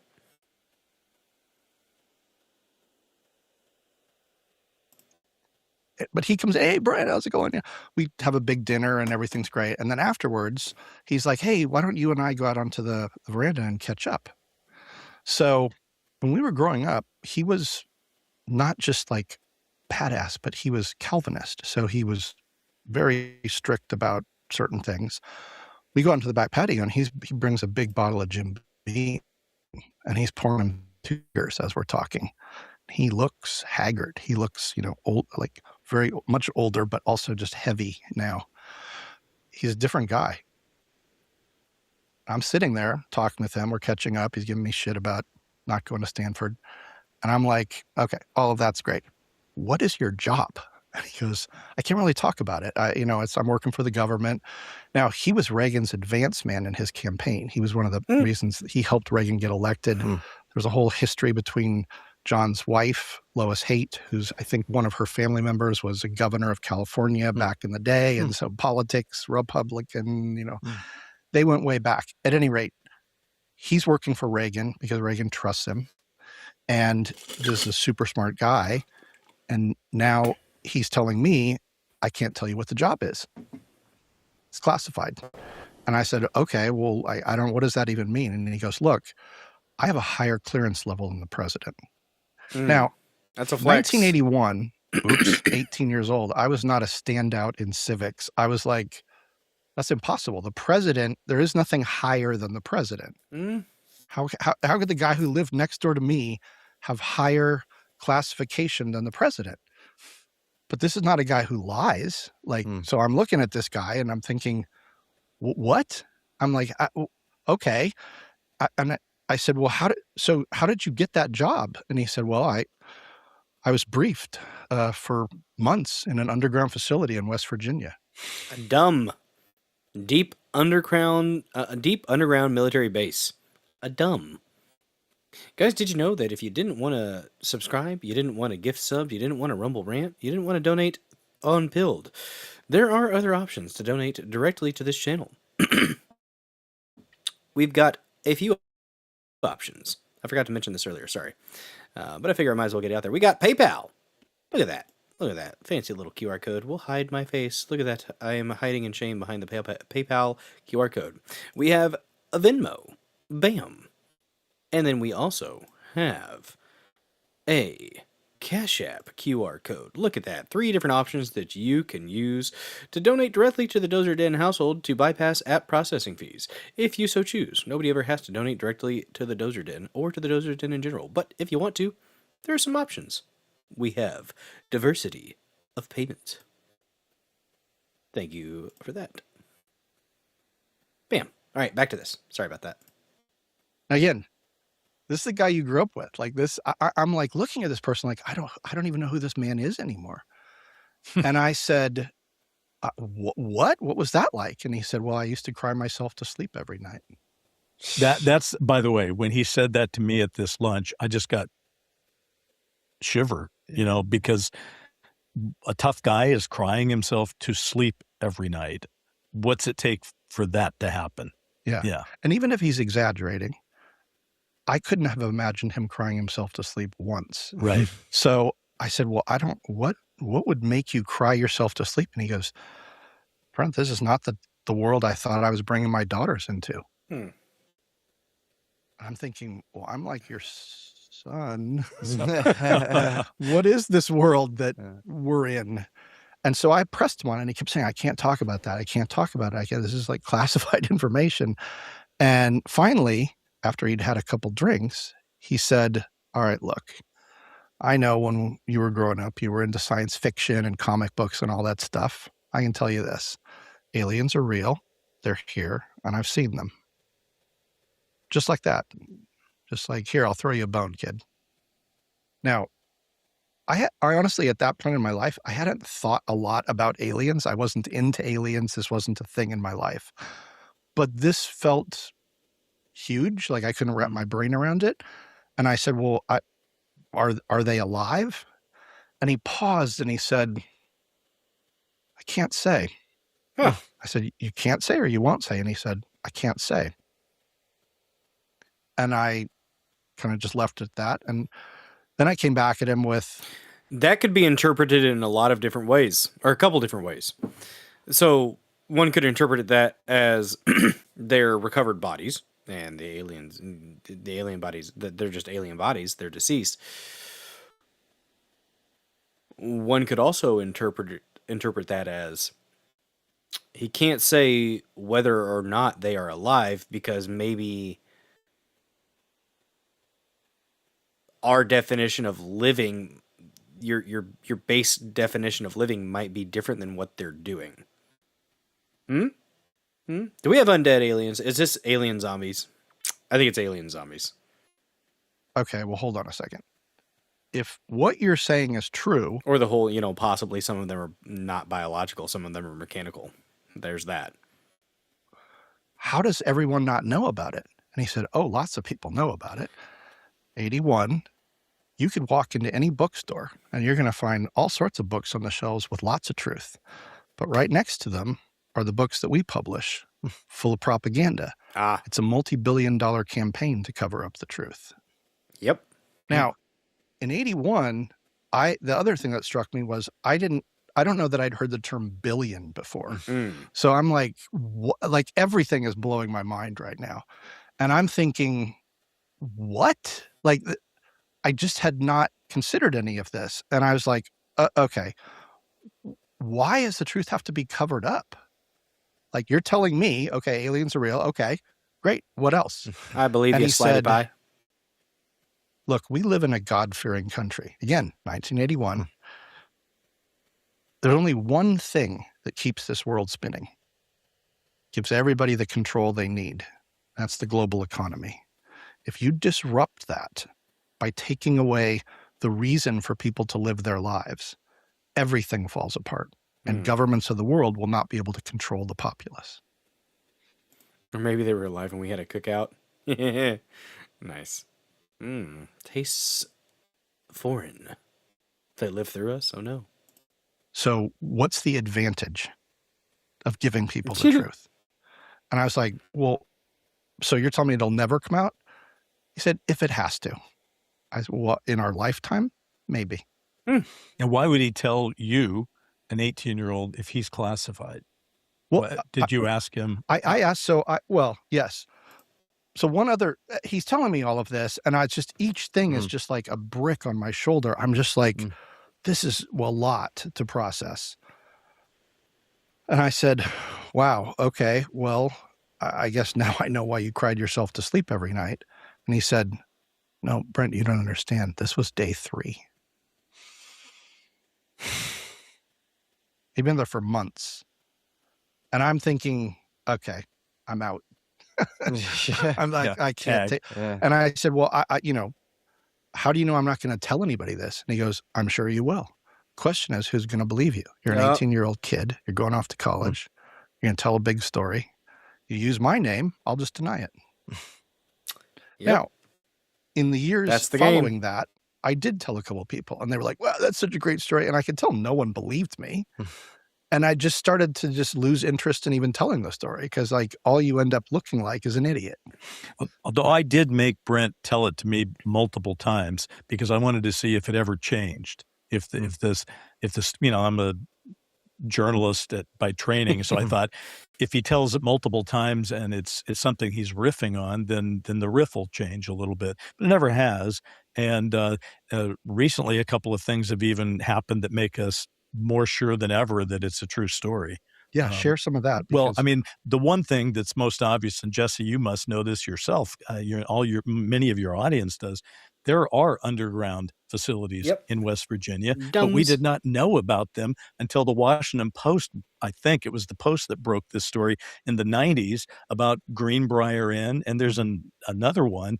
And Greenbrier was where they were going to evacuate Congress in the event of nuclear war. So there was a place, but in 1981, nobody knew that. Do you think he was talking about Greenbrier? He didn't say, but again, he was talking about an underground facility in West Virginia.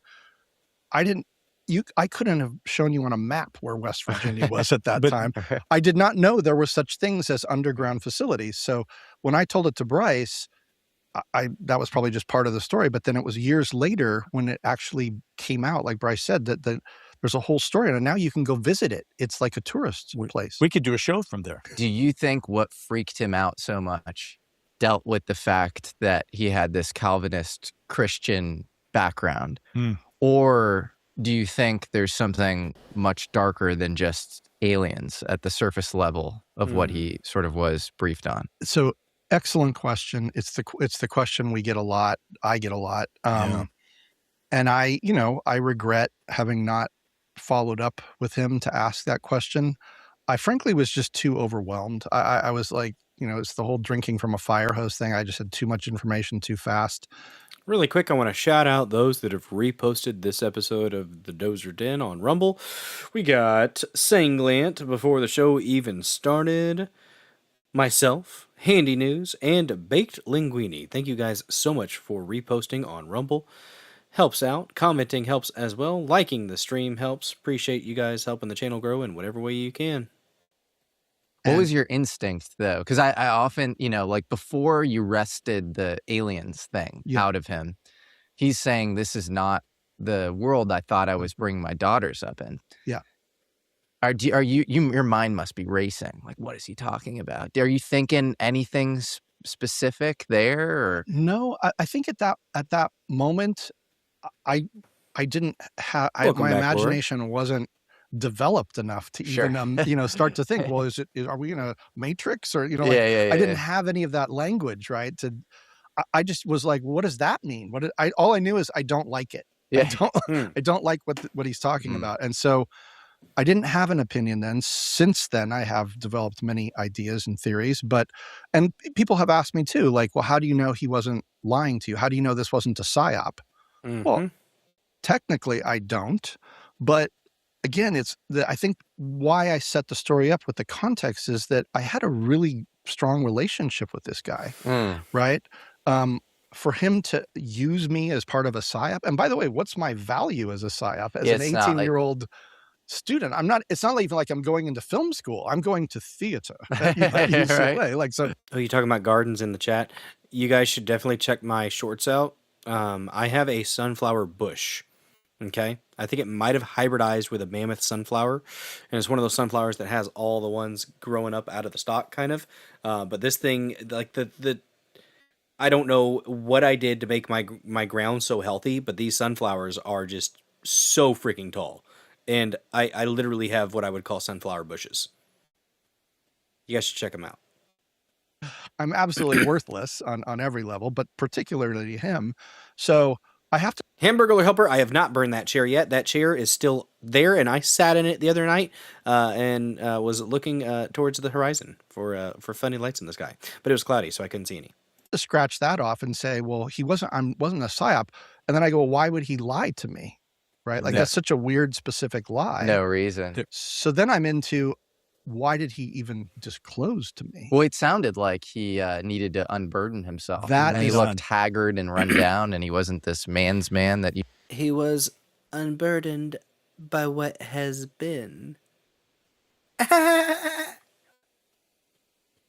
You had grown up with. Right. And so you can imply, as I do, that by saying this isn't the world I thought I was bringing my daughters into, well, how do you protect your daughters? You don't share any of this information. So my guess is that he probably hadn't shared anything with his wife or his daughters. Well, they were only my age at that point. And so who does he talk to, right? Who is that outlet? I mean, at the end of the day, this is a super smart guy, badass, very successful, but he's human, right? And he's having to carry, and he's a lot of integrity. He's having to carry these stories, which are, as he's saying, lies, right? The public is being lied to. I'm sure that doesn't make him feel good. Yeah. But I think in the intervening years, my theory has gone to the truth that he had to process was that reality is not what we know, right? That includes history. That includes the things we're being taught in school, just everything. And I think that is what would make him cry. Like, how I brought kids into a world I thought I understood. The rules of that world are not at all what I thought. And now my ability to protect those children, to bring them up and give them the life I had, is gone. So wow. There is a piece of information, though, that just has come out in the last couple of years and that is active today that actually lends great credibility to this story. Can I go into that for a second? Sure. Yeah. Okay. So in 2023, I was doing the Need to Know show with Ross Coulthard, and Coulthard had a source.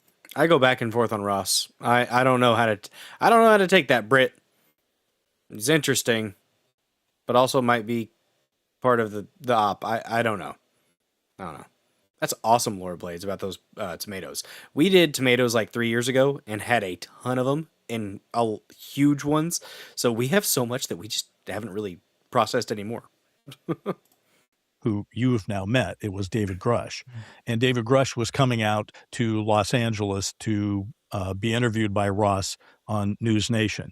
And the day before, he had come out and everybody had lunch, and then they decided, well, we should put him on tape now for either practice or as an emergency piece of tape in case he gets arrested. He too was worried about being arrested before he went to record with Ross. So everyone went to my house, the same place where this party crasher crashed, right? And my son was the guy that recorded Dave Grush on his first interview. During the time when we were getting ready to record that, I said, have you ever heard of John Harrington? And Grush said, oh, I know John Harrington. I said, well, what do you know about him? He didn't want to talk about it. Okay, now let's flash forward to 2025. I don't think I'm even working with Coulthard anymore when this happened, or maybe I was, but he calls me and he says, I've been asked by Dave Grush to ask you to ask Brent if he can help us get John Harrington to Washington, D.C. to potentially testify to the House Oversight Committee. Well, I don't think you do that if it's just a wacky story made up by a kid. No, you definitely wouldn't. Also, Assistant Secretary of the Navy, you'd probably be at the heart of the matter. And then you go on to be Secretary of Energy. Right on. Like, the Navy comes up with Bob Lazar, the Navy comes up. Nat Kobitz, who is a senior Navy scientist who was kind of Ross Coulthard's original source that really brought him down the rabbit hole. Absolutely. He was Navy. Harold Malmgren said, Office of Naval Intelligence, that's where all the secrets are kept. Office of Naval Intelligence is the oldest intelligence agency in the United States. It goes back to, I think, like 1881 or 2 or something. So, yeah, all. Gene Bondano, that could be part of what they saw. Yeah, that looked like a hostage video. We reacted to that on the stream. That was they didn't look well. Like Dan Bongino looked like he wanted to throw up multiple times during that, and Cash just looked startled. But I don't know what they were told, but I'm assuming some dark stuff. But maybe so, Gene Bondano. All of that makes sense. And then, of course, you have all of the rumors that the Manhattan Project was the kind of original UFO legacy program. And the Atomic Energy Commission outlined this sort of restricted data where if you were to collect anything that had any radiological features, alpha, beta, gamma radiation, it would be born secret. There's just so much meat on that bone when it comes to both Navy and, Atomic Energy Commission, which turns into the DOE. So it just makes sense. And by the way, when the guy who said he was from ONI said you got some things right, one of the things he said we got right is we had the guy running Majestic 12 be from the Navy. Okay, and they thought that was John Harrington. Inspired by John Harrington. Go. And you got to add the final piece here. John Harrington, not John Harrington. Dave Grush called you this year. Yeah, you should in the last couple of weeks. Really, you should fess that up.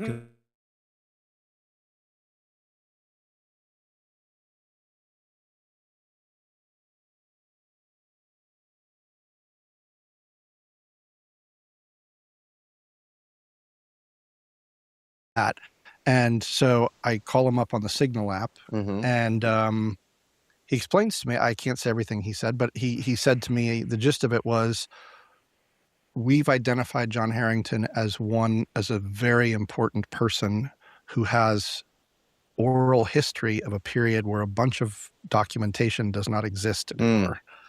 And we would like to talk to him, right? And I will go to him. He doesn't have to come.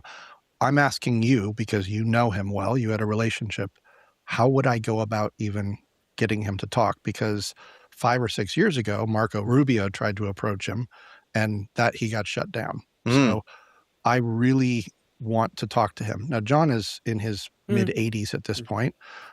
His wife maintained a relationship with my mom. And I got through secondhand information that John wasn't in great health. So I'm sure there's a little urgency to like get his story on the record. But I also understand he doesn't want to tell his story. If he wanted to tell his story, he would have been like Harold Malmgren was with you, like coming forward and volunteering. He hasn't done that. And it goes back for me to maybe he hasn't told his family about any of the things that he did, and he does not want to. And that's his right and privilege. Wow, this is so fascinating. It's almost like he was maybe Majestic 12 or at that level. You know, you have Bobby Ray Inman, who was Navy, and then he ended up as, I believe, he was both director of the CIA and director of the NSA at the same time, I think, or maybe he was deputy director of the CIA and director of the NSA. And you have all of these guys who seem like they're high up in the Navy, and then they are, are all over this issue in this sort of lore.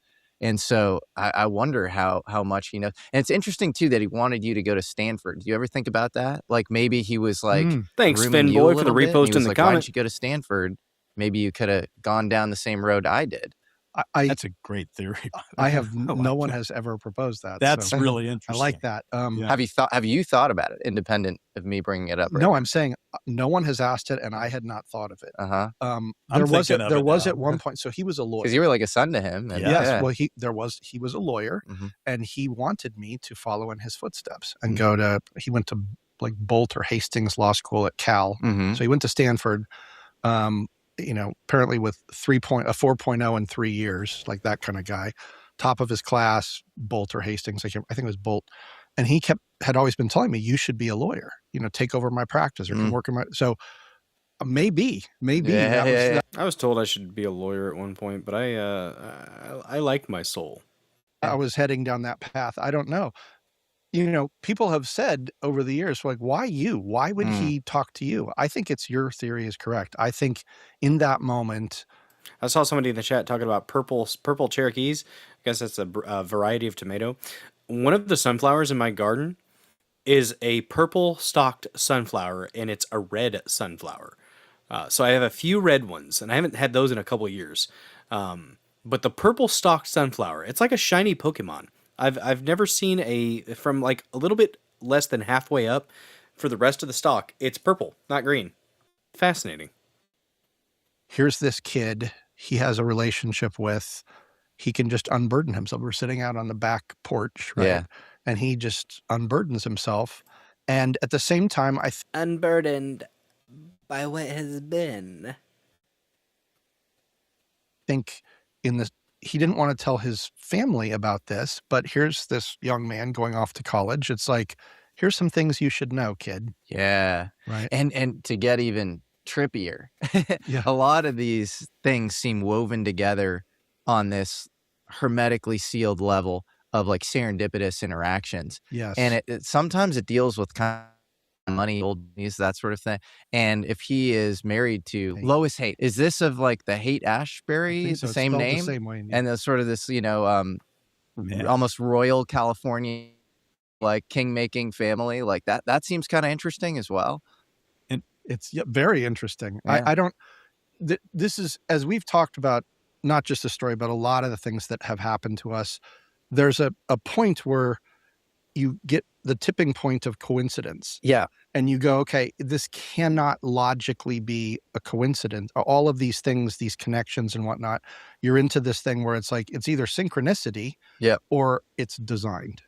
Yeah, but it's designed at a level that's higher than you. Yes. We were just talking earlier, about, you being the chair of the Academy of Television Arts and Sciences. And, the last writer to do it was Rod Serling, who I knew was my dad's godfather, but I didn't know that he had produced this sort of, preeminent UFO documentary in 1974, UFOs Past, Present, Yeah. Future, until I had gotten into the subject. So there are all these things, I've experienced similar things, and you can't even talk about it. And then it also feels a little self-indulgent, and people start to think that you're like part of the conspiracy, and it's not. Well, that's a freaking connection. His dad's godfather was the freaking Rod Serling, Twilight Zone guy.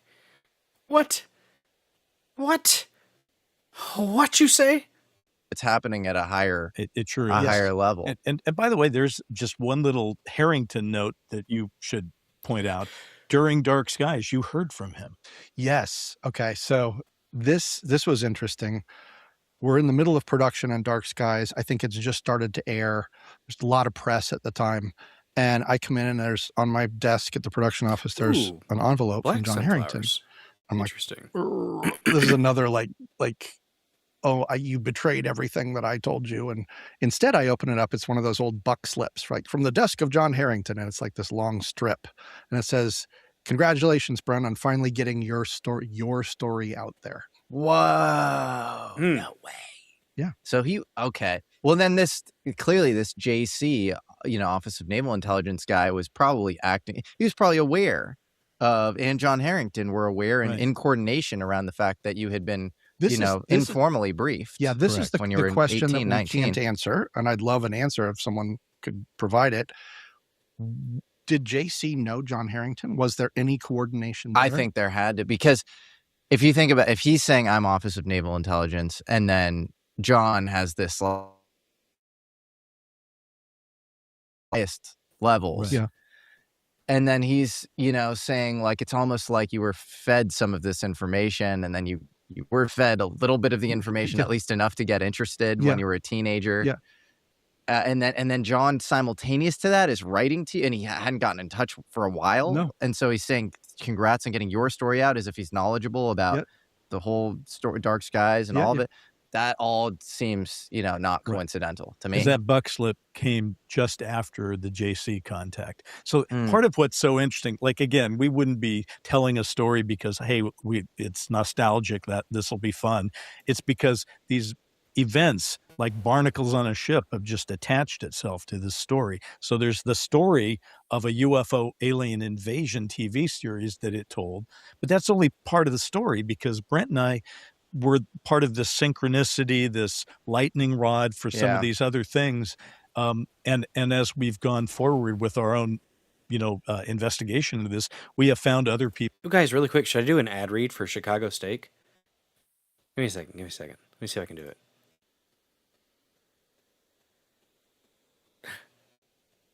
Guys, did you know that Chicago Steaks is a thing?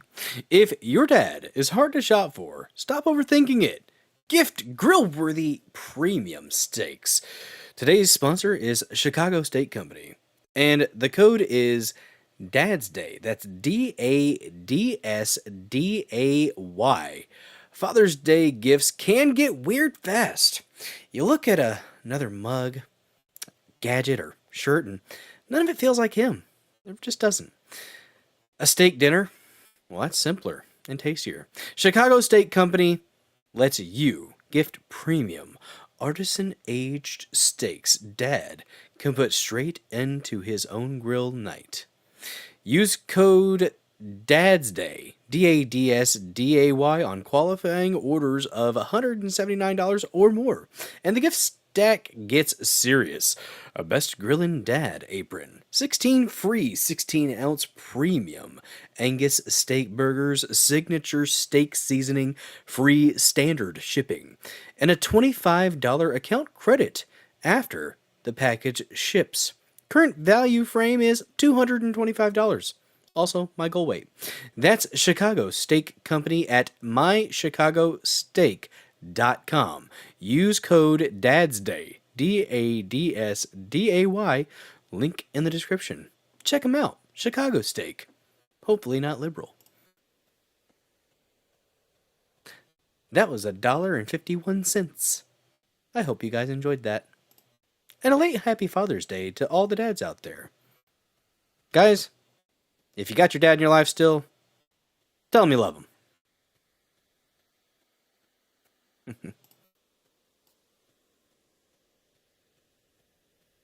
People who have other similar kinds of stories. I want to close the loop on the JC story. Yes. Because I'm sure a lot of the audience is like, whatever happened with that? Yeah. Did you take the Faustian bargain and end up working with him, or what happened next? There's two beats to that story, as we say in Hollywood. And garlic powder. In the week following, JC comes. Slidey Pie, I like the trifecta. Salt, pepper, garlic powder. That's all I need. That's it. You're right, though. Good steak. Doesn't need too much seasoning. To the party. So now we go back to work, right? It's hard to make even bad television, but if you aspire to make good television, it's all encompassing. Because think about it, at any given time, you're shooting one episode, you're in post-production on another episode, you're in pre-production on something else, you've got a writer's room knocking out scripts. There's just a lot of work, right? So we sort of moved on. We just said, I don't know what that was, but let's forget about it and move on. And I believe it was your assistant that got a phone call from JC. Yes. Who suggested a meeting. Yes. Well, so JC, first of all, we were very rattled once we were able to kind of talk and debrief after that first meeting. We were a little bit rattled. So I did not call him. He gave me the card. Enough, I did not call him. He called a couple times. So my assistant finally came in and said, "It's that JC again." And I'm like, oh.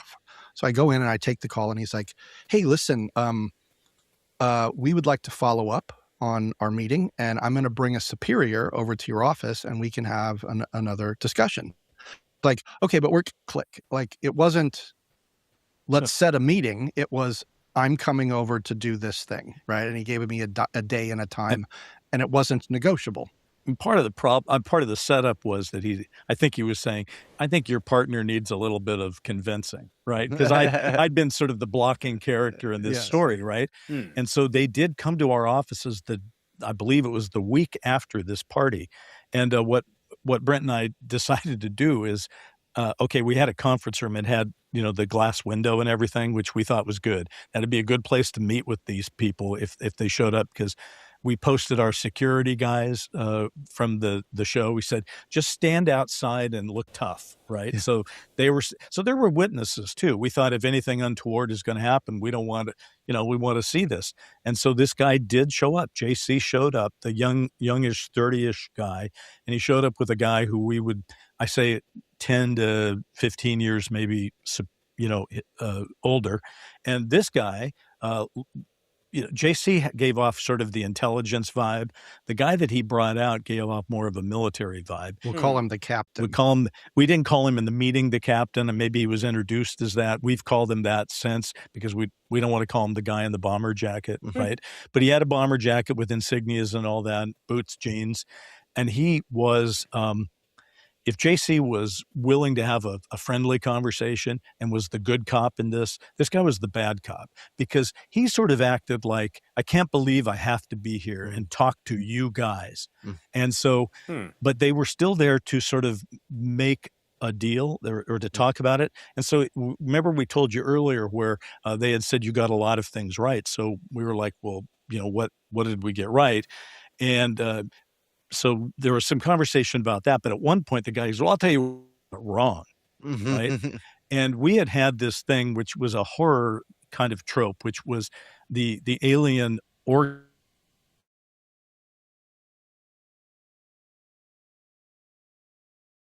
brain and mattress kind of thing. And he said, the ganglion. The ganglion. Yeah. And this is the thing he said that got both of us kind of taken aback. He goes, that's not the way it's done. And we're like, okay. Did you say, how is it done? Yeah, how is it? We did, and they said implants.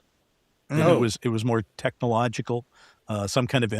Fucking Elon Musk is an alien. Okay, Neuralink, he's just an alien. He's just trying to get the implants in our brains, with the guise of curing the lame and the mute and the blind. Good Lord. It's an interesting comparison there. Elon Musk, what are you doing? Implants. And the only thing I can tell you is, again, both Brent and I were in a different state of mind. We didn't have proof that this was real, right? And we hadn't put together all the other things that were around us, and stuff was coming at us like a fire hose. So I do remember thinking, I don't have a long time for this meeting. So if these guys want to know what we're thinking, I want to know what they're thinking. So I started asking questions, like you're asking us. I was asking him questions, like, so what about the Betty and Barney Hill thing, right? And he was very dismissive because not now, next, right? He would. Did they confirm anything when they say you got a lot right? And you said, what did we get right? Did they say X, Y, Z? Naval intelligence. Okay. The Kennedy connection. Around UFOs. Yeah. His assassination being linked to UFOs. Although, but definitely that Kennedy and UFOs were correct. And that was a huge part of the Did he go Dark deeper Skies. on that at all? Or? No. I don't. Said Musk is a T1. He's setting up phase 2 of Skynet. Damn it. Probably. Think so. I think he just sort of confirmed that was, because that's the essence of the Dark Skies pilot. Yes. Okay? Yeah, and so as a consequence, the mere fact that we would say it in 1996, today you can go on the internet, you can find a lot of people talking about it. Malmgren certainly talked about it. Yeah, he said, right? I think it was the #1 issue. Correct. Yeah. But none of that existed when we put it in the pilot. The only reason we put it in the pilot is when we were sort of creating the show, we said, well, I'll tell you what, let's take the 2 greatest conspiracies of all time, UFOs and JFK. Let's put them in an atom collider and T1's Terminator. See what we get. And that's what Dark Skies was. So it wasn't us saying we have inside information. It was just saying, wouldn't this be interesting? But they sort of confirmed that we were on the right track with that. Which is weird. And the reason I was asking him about Betty and Barney is they're in the pilot.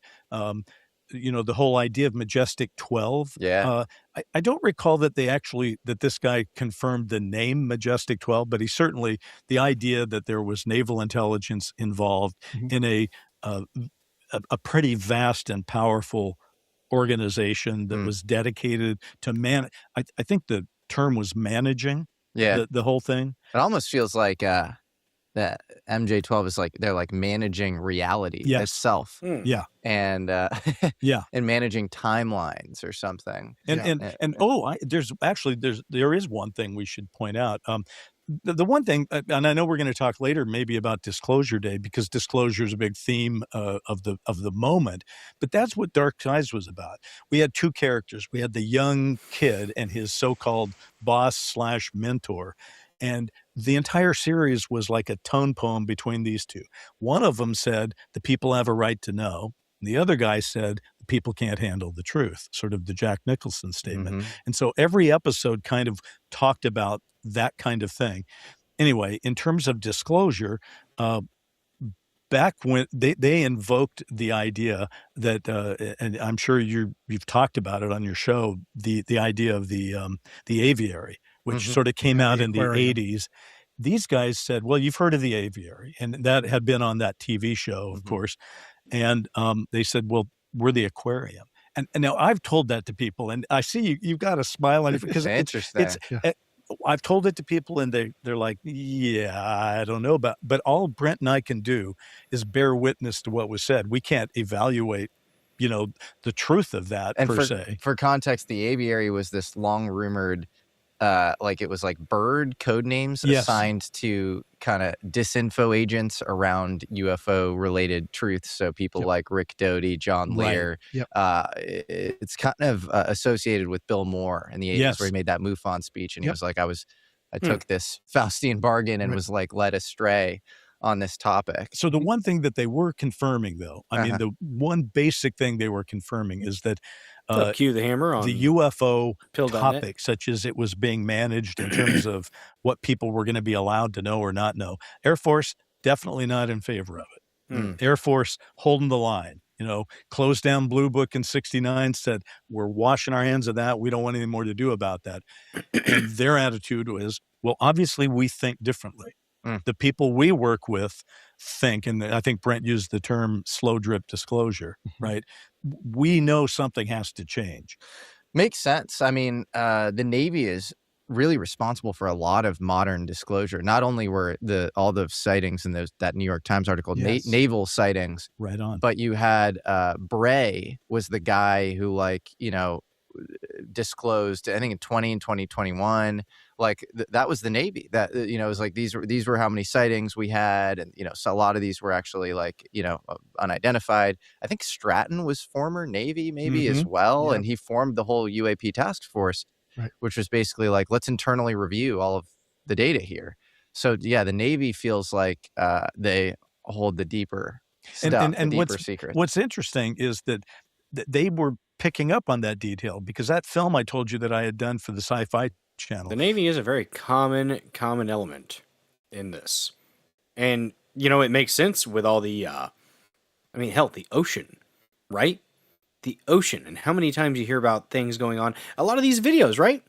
A lot of the videos that we've been getting from these UFO disclosure drops have been a bunch of stuff over the ocean, going in and out of the ocean. And I would not be surprised if there was some stuff that was originating from within the ocean through possible ports at the bottom of the ocean floor. I don't know. Atlanteans, maybe? I don't know. Keemer is coming, and I don't see it. No. It wasn't a comment. It was a red pill or a repost. Chops. But yeah, Kind of similar to Dark. I'm gonna go get something to drink. I'll be right back. Ran out of my soda, but I'll be back. Skies, in structure kind of thing. Hey, there's Q the Hammer. But it Good was to the see Air ya. Force in official denial. So we pivoted to Navy after, because we were talking about the Harrington story, and we went, well, it can't hurt. Let's go Navy. There is one thing that he did say. I guess you should lay the vial on the table here. So there was a whole thing when he didn't answer a lot of our questions other than with terse, like, I don't have time for this. So we said, okay, well, what is it that you want to talk about? Like, you're here to tell us, what's the deal? It's access for influence, right? You want to influence our show. What do we get access to? What's the information? And he said, okay, here's this thing. It's all about the moon. He put a vial on the table. Yeah. And you've maybe seen them, about that big, Little glass vial, glass vial with a little black screw top on it. Scientists use them in labs and things like that. So he put that on the table and said, it's all about that. And so when we picked it up, well, we each got a slightly different view of it. You saw it first. So I picked it up. Well, first of all, so he says it's all about the moon. And he's also bringing this up because they've seen our show Bible. And in the second season, we deal with the space program. Right. And he was like, you've got to move all that up. So already we're getting a taste of, they're going to tell us like when to write and how to write and all this other stuff. What we were going to do in the second season, just so you know, is we were going to do we're going to go decade by decade every season. So the first season was the 60s. So in the second season, there was going to be an Apollo 18, even though that mission got canceled, right? So we were going to... That was our Dark Skies. Now, people have now speculated and done movies about that, but back then, that's what we were going to do. So he knew that we were going moon forward. Right. And his whole point is, forget about all this other stuff. It's all about the moon. He slams this little vial down. I pick it up. I look at it and I'm like, and I shake it like it's a snow globe, but there's no liquid in it. And all of it's like gold flakes, except it looks like fool's gold, because actual gold doesn't really look that gold. It's like more dull. Fool's gold looks like gold. So it looks like these gold flakes, and everything just kind of floats. But there's no liquid. What do you think he meant by that? It's all about the moon, and he puts the vial mining. He was stuff implying things are being mined on the moon. So then Bryce looks at it, right? And I didn't shake it. So what I saw was just, less than half of it were these little flakes, and I just looked at it, and I have no experience with gold. I didn't know. But how do you go from like secrets around the nature of reality to like, I don't know. It actually deals with natural resources possibly derived from the moon. I don't know. Again, this is, and he was saying it in a way that was like not even casual. It was like, how could you not know this? It was, he had this like disdain for us. Well, Jesse, I have a theory though, because that is a great question. It's not like Brent and I have not spent a lot of time debating things like that. But here's a good example. What if his job was to find out how gullible the two of us were? Yeah. And so at some point, he pulls out this thing to test us to see if we'll buy that hook, line, and sinker. And by the way, just to put a little wrap on, because you said, did you take the deal? Obviously, if we'd probably taken it, we wouldn't be on your show. Maybe we would. I don't know. But what happened was during that meeting, I don't know why. I was just a pragmatic producer, and I knew that there were people on our writing staff who depend on residuals, right? That's how they feed their family. So I started asking. I know this sounds ridiculous, but I was in my executive producer, showrunner kind of mode, and I'm like, so how would that work? You would give us ideas that you would want us to put in scripts, and then who would get credit for, How about the Writers Guild with the residuals? And so I'm talking Writers Guild stuff. And actually, I did have one very specific memory. One of the things that really set him off is he was saying in the second season, you need to do more stuff in the water. Okay, more stuff in the water because Navy and USOs and all that. And I went into this riff about, well, water is very expensive. You got to get a tank, and you got to shoot in the tank, and it takes forever in the studios, and that just set him off. And then when I started asking about the Writers Guild, he just got pissed off. The two of them left, and so we thought, okay, that's it. But it wasn't it. There was one final beat on this thing, and that was. Again, time goes by. Brent gets another call. Brent was the I'm conduit. the weak link. Obviously I'm the one with the mark. Yeah. Right? Well, I still am wondering if that's John Harrington being like, give him another chance, or something. It's a great thought. If this next beat was John Harrington, that's a little terrifying. It's weird. It's strange. So I guess the thing was, Bryce seems a little difficult. I believe is what they were saying. He seems like, we wouldn't ordinarily do this, but we do feel like maybe you should have one final chance. So that would fit with a Harrington. So they were trying to divide you guys, essentially. I think have you from their point of view, I was good cop, he was bad cop. Yeah. Right. So, or foolish cop. I get this phone call. My assistant comes in and goes, "It's JC." I was like, I thought this was over with. And he said, "Listen, obviously that meeting did not go well. We're going to give you one more chance. Right. Here's what Lady Dozer brought me cookies. What's going to happen. I'm bringing in someone much higher this time. It's an admiral, and his boat is coming into San Diego. He said there was a ship in the Long Beach harbor. In the Long Beach harbor. And that they could not check us into the ship because you can't bring in a couple of Hollywood screenwriters onto a ship to meet an admiral to talk about UFOs. That ain't going to work, right? So I'm like listening to all of this, and he said, so what's going to happen is he is going to come off of the ship with a cover story of visiting a deceased friend. We need you to meet at a cemetery at midnight. Now right? that And is here's the name of the gravestone you're going to meet at. And all I heard was cemetery at midnight. I'm like, okay, I'm a writer, but this is what I'm seeing. Bryce and I walk up. There is no name that we're looking for. There's our names on tombstones and two graves. And as we're processing that, we get capped from behind, and that's you have to where we were understand laid to the rest. way this finally ultimately played out is Brent walks into my office and says, I just had another call with JC. And I'm like, yeah. And he gets to cemetery at midnight, which I agree. I agree it's insane. All we can do is bear witness to what happened. Oh, a bit risky. How dare Cookie Monster. And so again, we're not vouching that it seems reasonable. It seemed insane to us. And I said to Brent at the time, I've got a wife and I got 3 kids, and there is no way in hell I will be meeting anybody at a cemetery at midnight. And so we stopped calling them back.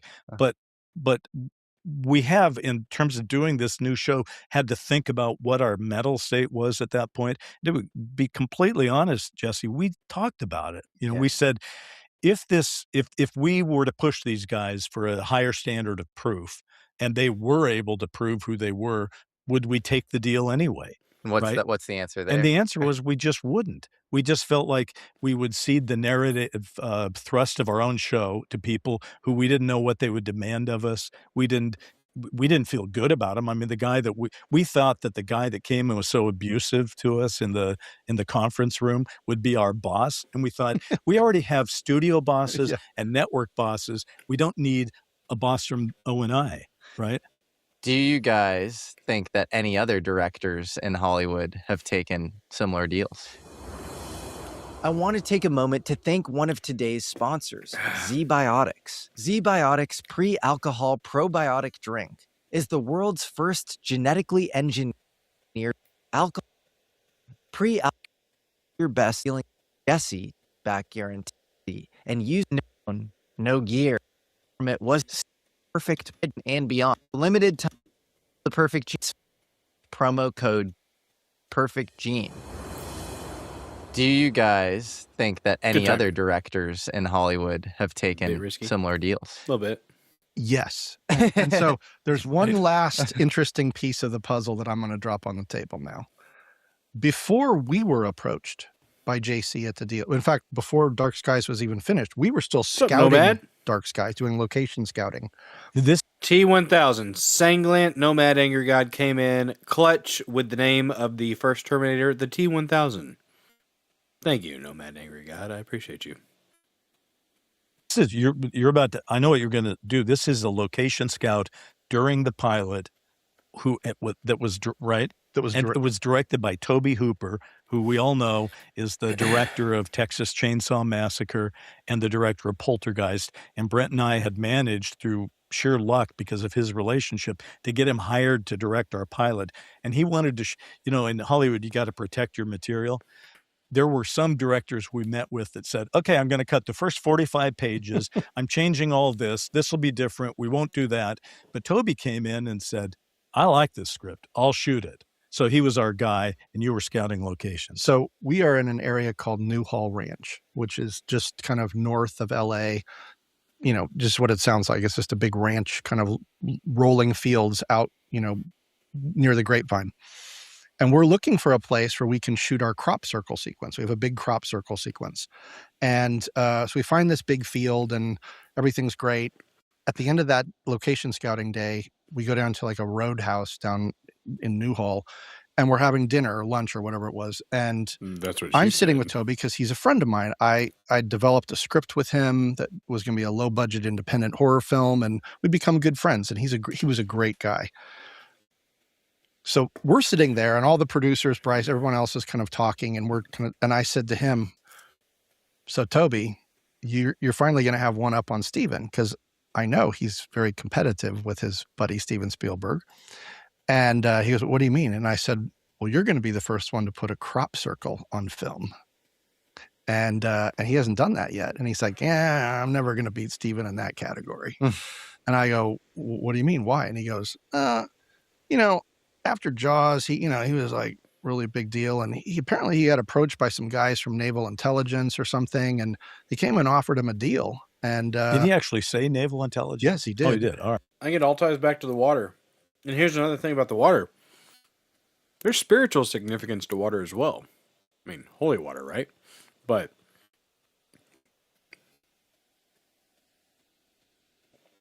water could be a bit of a conduit. Wow. And okay.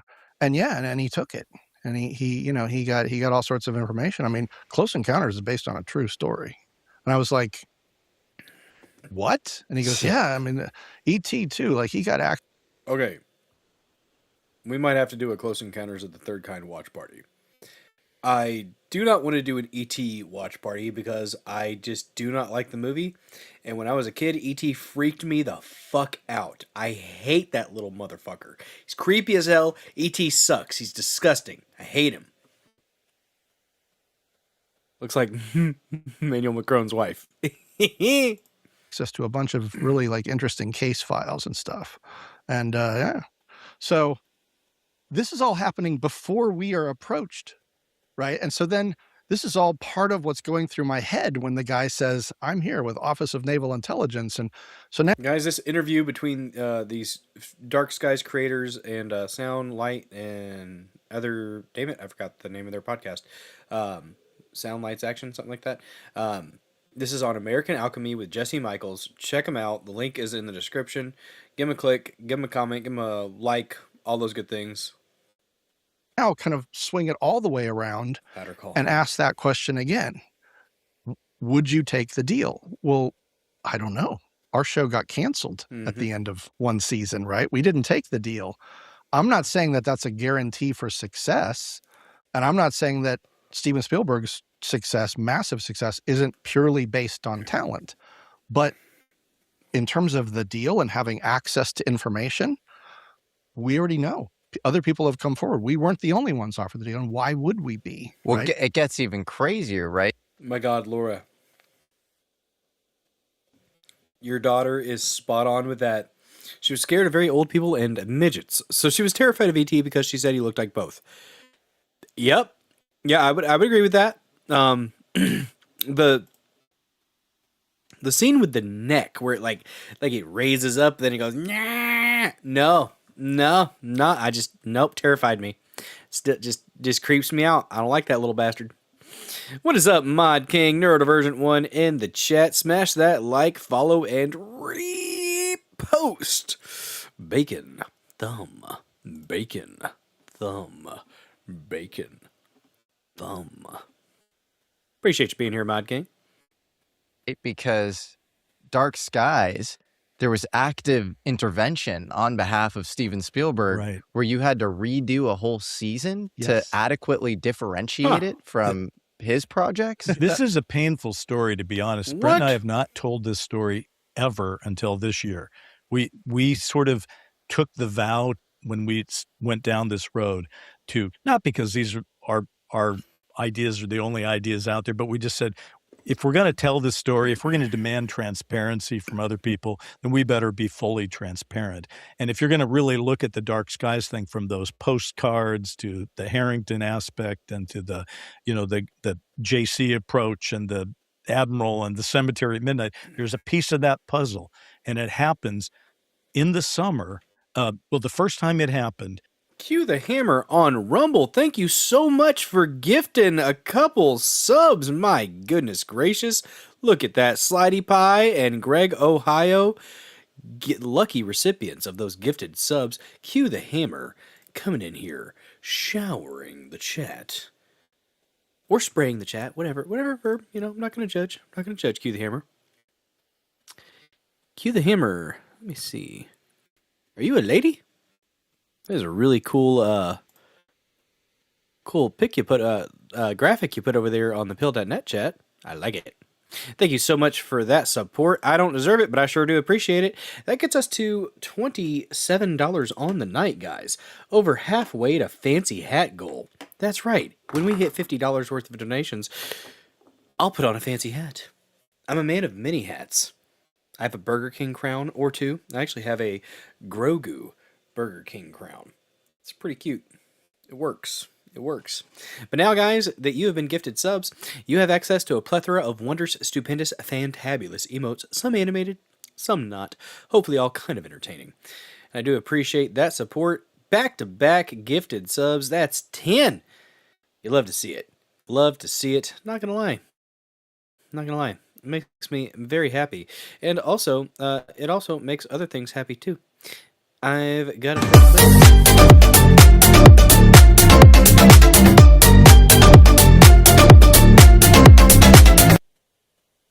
oh, dang. Wish that went longer, honestly.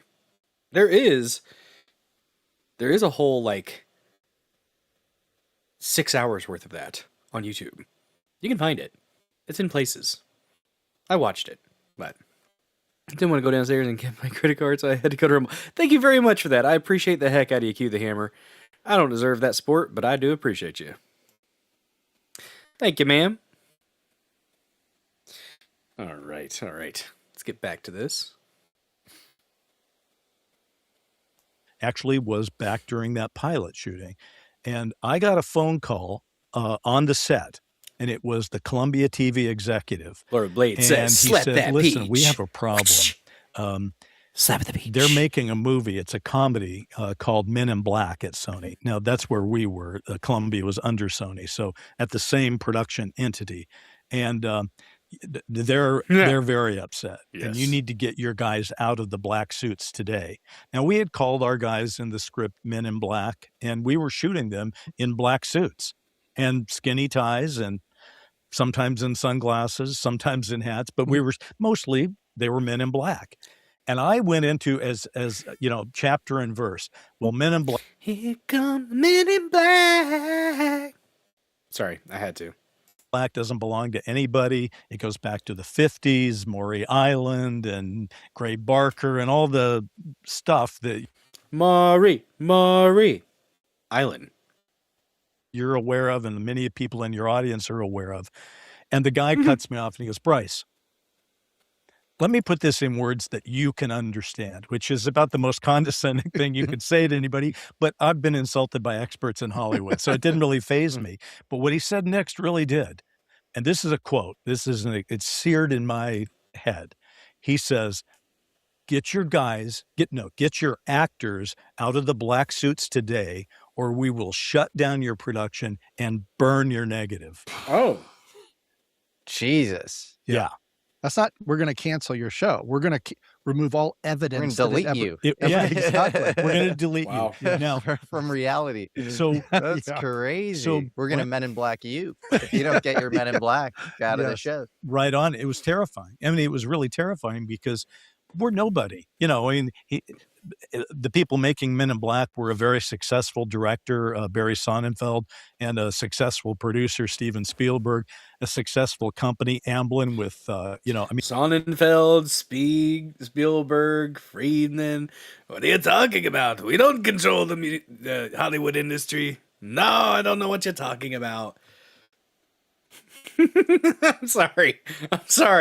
It's just like a deck of cards here.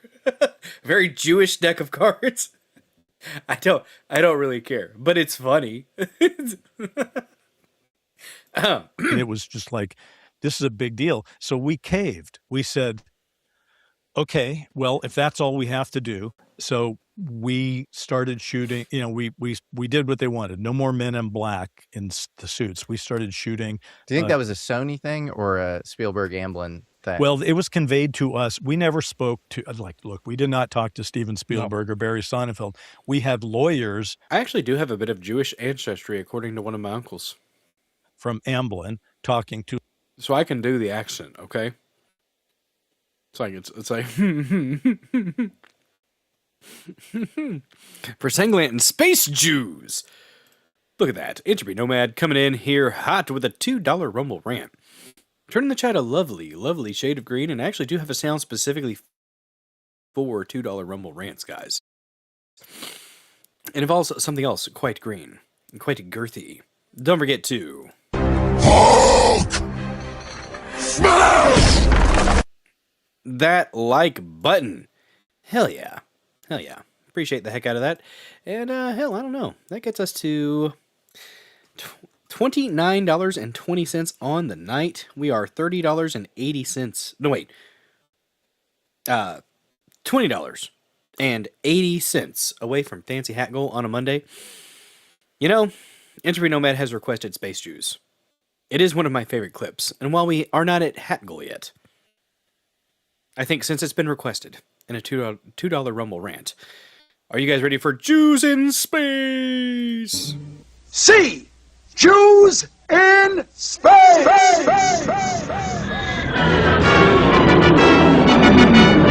We're Jews out in space.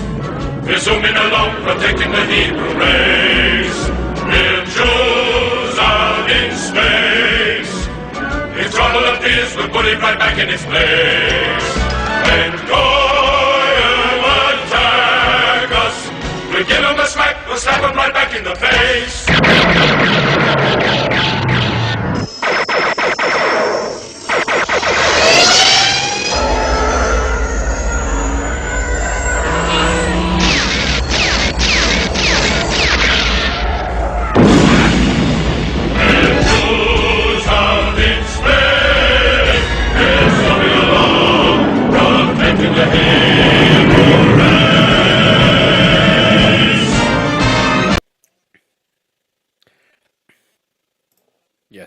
Yes, indeed.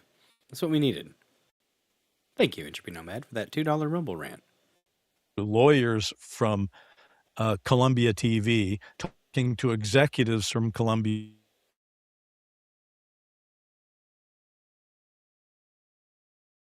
came to us, through law.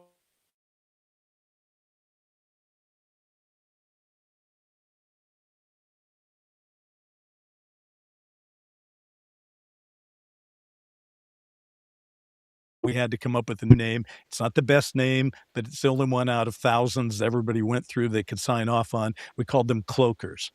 Okay, so the cloakers dressed in green and blue and gray and brown, right? And we thought we had dodged a bullet. Okay, flash forward a year. It's now the summer prior to the show that's going to be put on in September. That's when shows debut, typically in old style broadcast television. That's the big time, and so that's what we're aiming for. It's July. We are in the middle of shooting, writing all the scripts and shooting scripts, and we are on TV. They've accepted our pilot. They're putting it on. They're promoting the hell out of it. And that same executive calls us and says, I'm coming over today. We have to talk.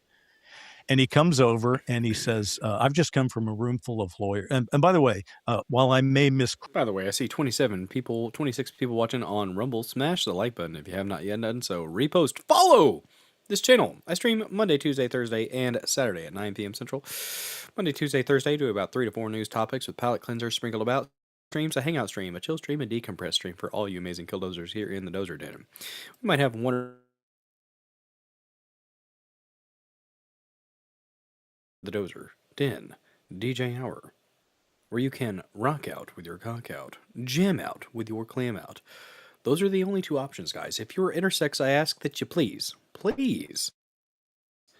pick a freaking lane. Okay? Boom. There's the graphic. Right there. Right there. Oh, I censored myself. Why did I do that? You know what you don't censor? You don't censor Anton's meat. Guys, if you want to satiate your craving for high-carb, unhealthy food, you should go to www.biltongusa.com. Use promo code DOZER for 10% off your order of that amazing, magnificent, moist meat from Anton. Guys, biltong, it's what beef jerky wishes it could be, okay? It's got protein, creatine, iron, zinc, magnesium, potassium, all kinds of good nutrients, okay? All kinds of good nutrients. It's got no soy, added sugars, or gluten because Anton would not do you dirty like that. He's a South African immigrant that came to this country with a very, very simple dream of spreading his meat across the land, and you can be one of the killdozers that helps him achieve that goal by going to www.biltongusa.com. Use promo code DOZER, DOZER, for 10% off your order of that amazing meat. It's not just about the meat there, though, although it's the main attraction. There are also some imported goods, sugary snacks, sodas, and of course the rooibos tea, which will soothe your throat if you have a little bit of a tickle. Okay, I like the honey echinacea. There's also some pepper inspired chili pepper tea. It's good as well. It'll loosen up your sinuses and stuff. Check them out. BiltongUSA.com. Good stuff. Very good stuff. Thanks, Neuro. Mod King in the chat reminded me of the meat. Back to this. Slightly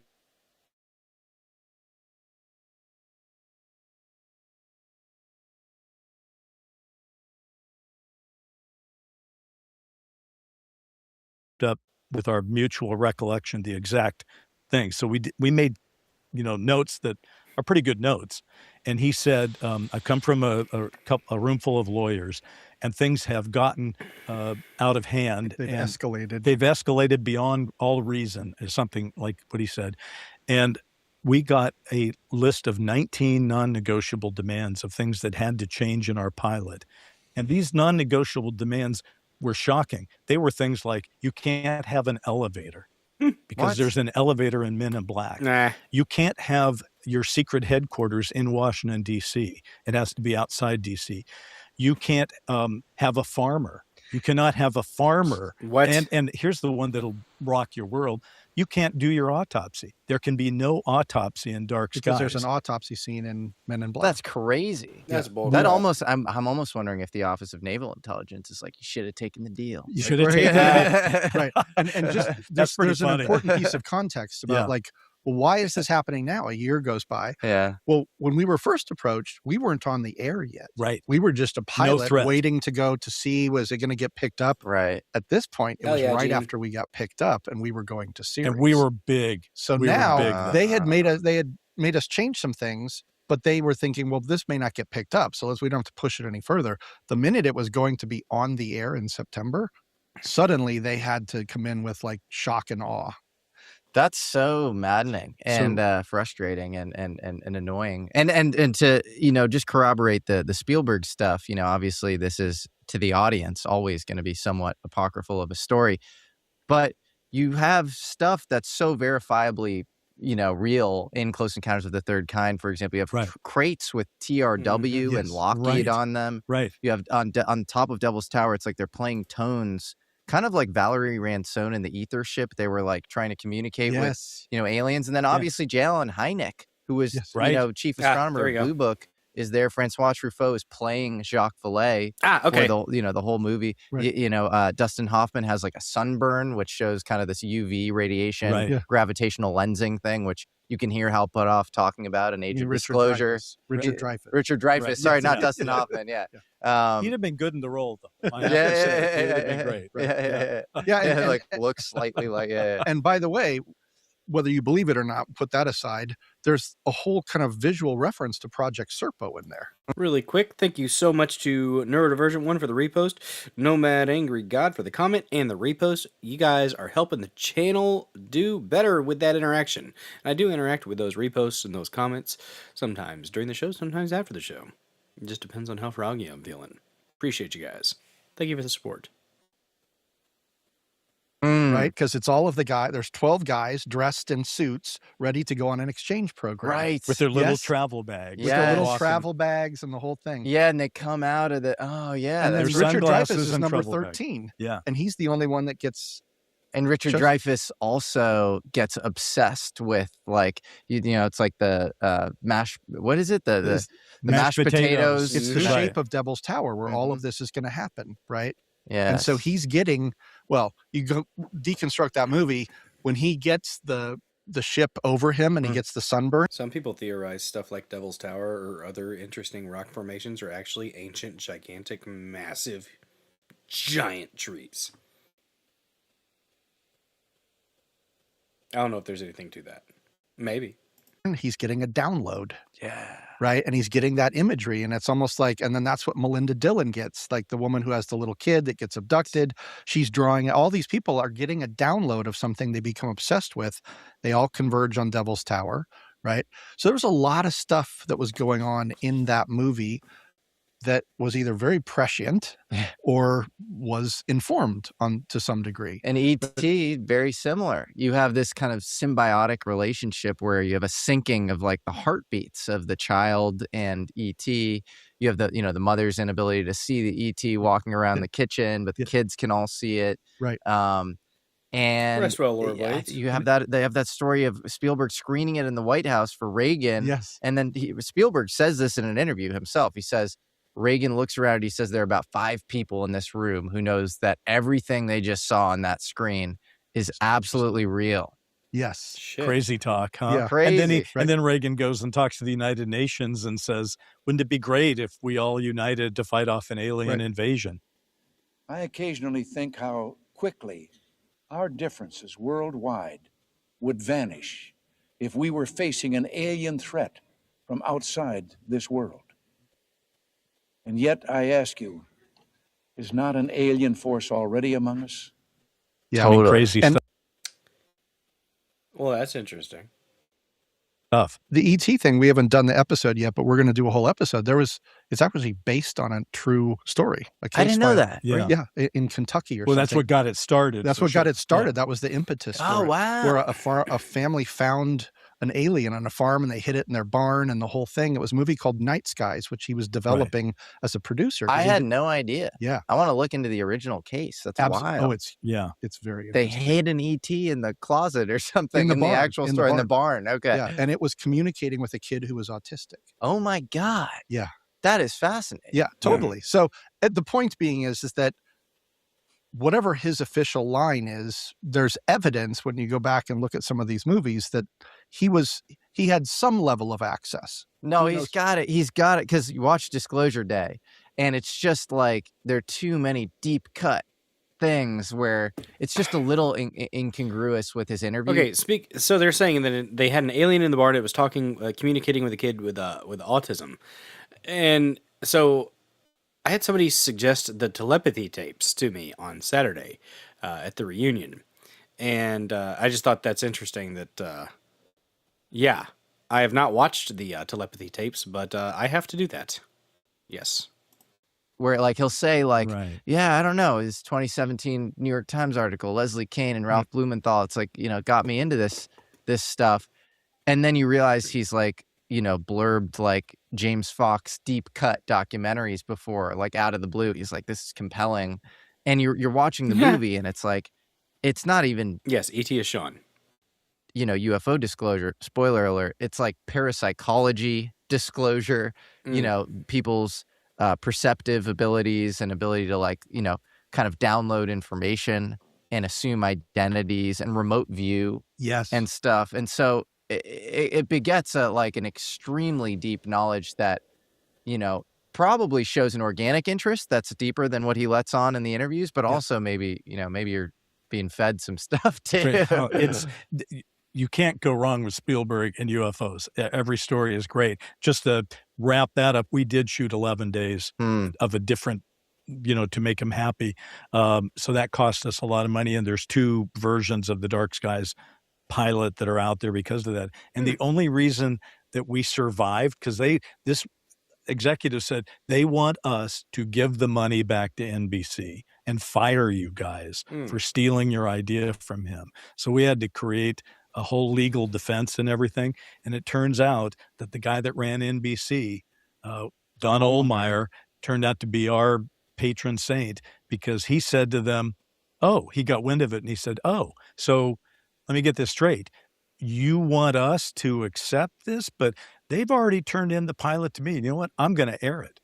I'm going to air it just the way it is. F you. Yeah. Right? Wow. And so then the 19 non-negotiable demands became like 5 or 6 negotiable demands. And we, but by the way, one of the most bizarre moments in this whole thing, though, is while that was all going on, my agent called me and said, I've got Amblin wants to talk to you about a video game and you get to meet with Steven Spielberg. And I said, are they aware that they're doing this to us right now? And my agent said, I don't think so. Do you want me to tell them? And I said, please don't tell him. And he goes, I said, should I take the meeting? He goes, well, you've already been damaged once. Don't damage yourself twice. Take the meeting. And so in the middle of this, I went and sat in Steven Spielberg's office waiting. He comes in, shakes my hand, says, great to see you again. I hadn't met him, but whatever. Very nice. Hits me on the back and says, big fan of Dark Skies. Whoa. Oh, it's like a weird power play or something? Don't know. Or do you think that's like he's just unaware, like the left hand's not talking to the right hand and he actually just likes You got to give the show. unaware priority thought maybe on that because he seemed genuine. Both Brent and I have worked with him on various projects. I worked on Taken, as you pointed out.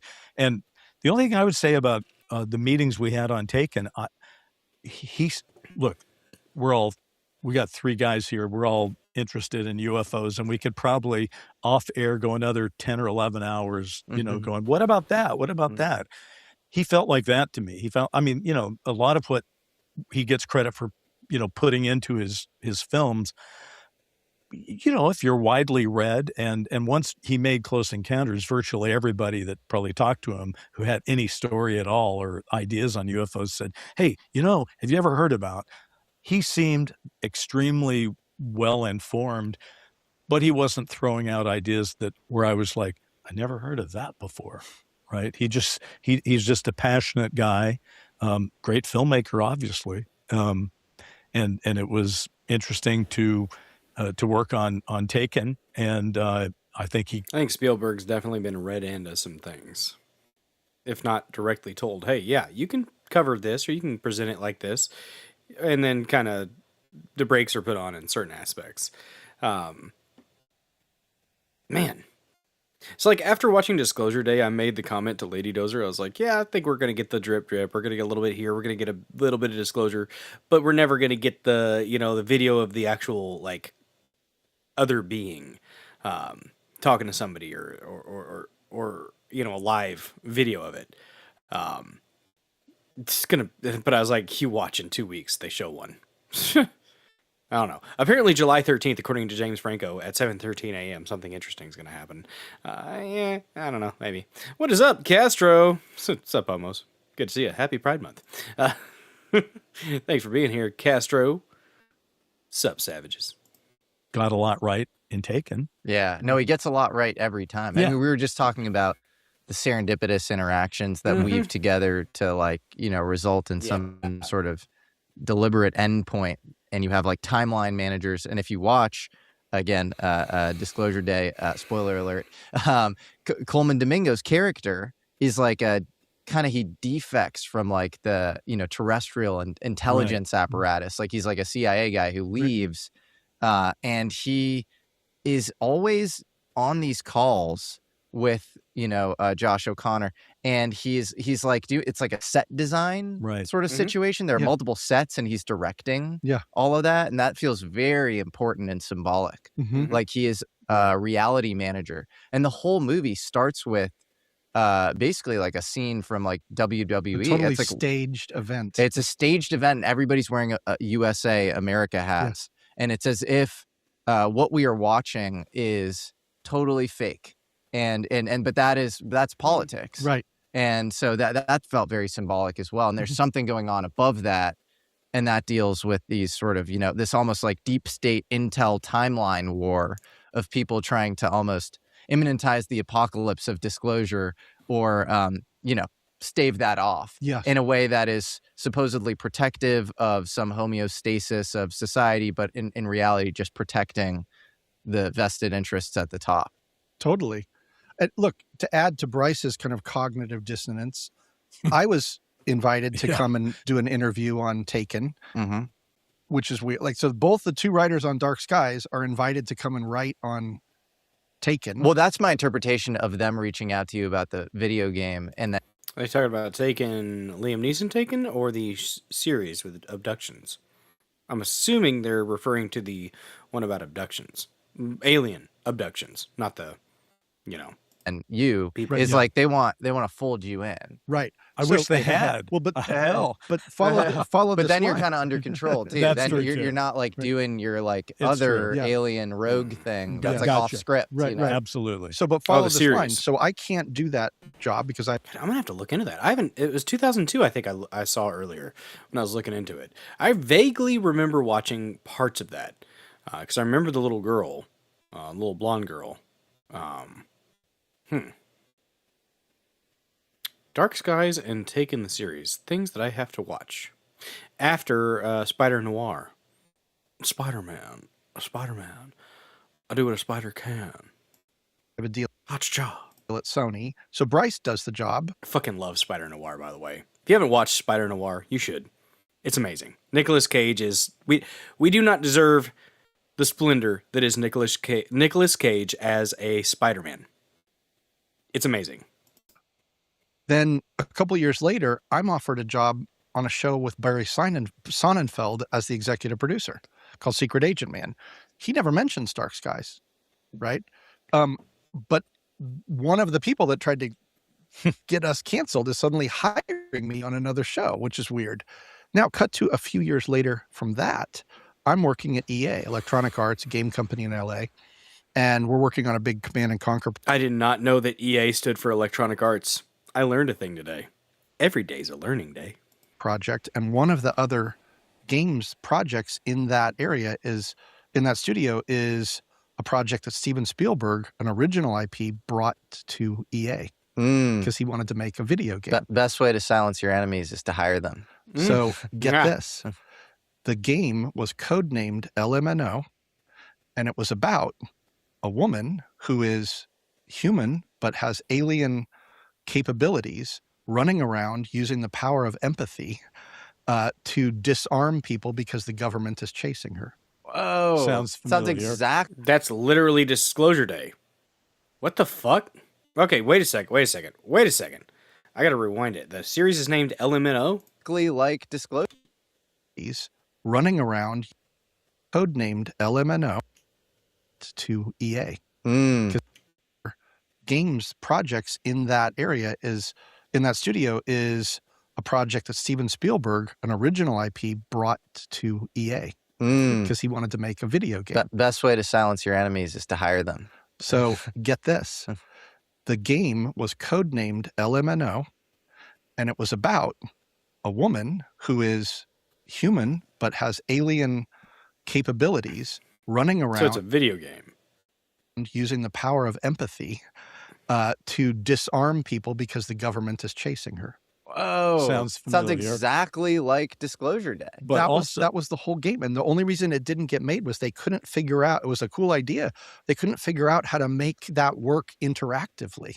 Right, as a game in 2004 or whenever it was. And that's Emily Blunt's character like shapeshifts and does kind of signature management where everybody sees, their former child or their, or their ex-wife or their, whatever. And then they sort of get manipulated into doing things as a result of that. Yeah. In that final. So he had obviously been interested in telling that story 20 years earlier. Well, he told a version of it in Taken.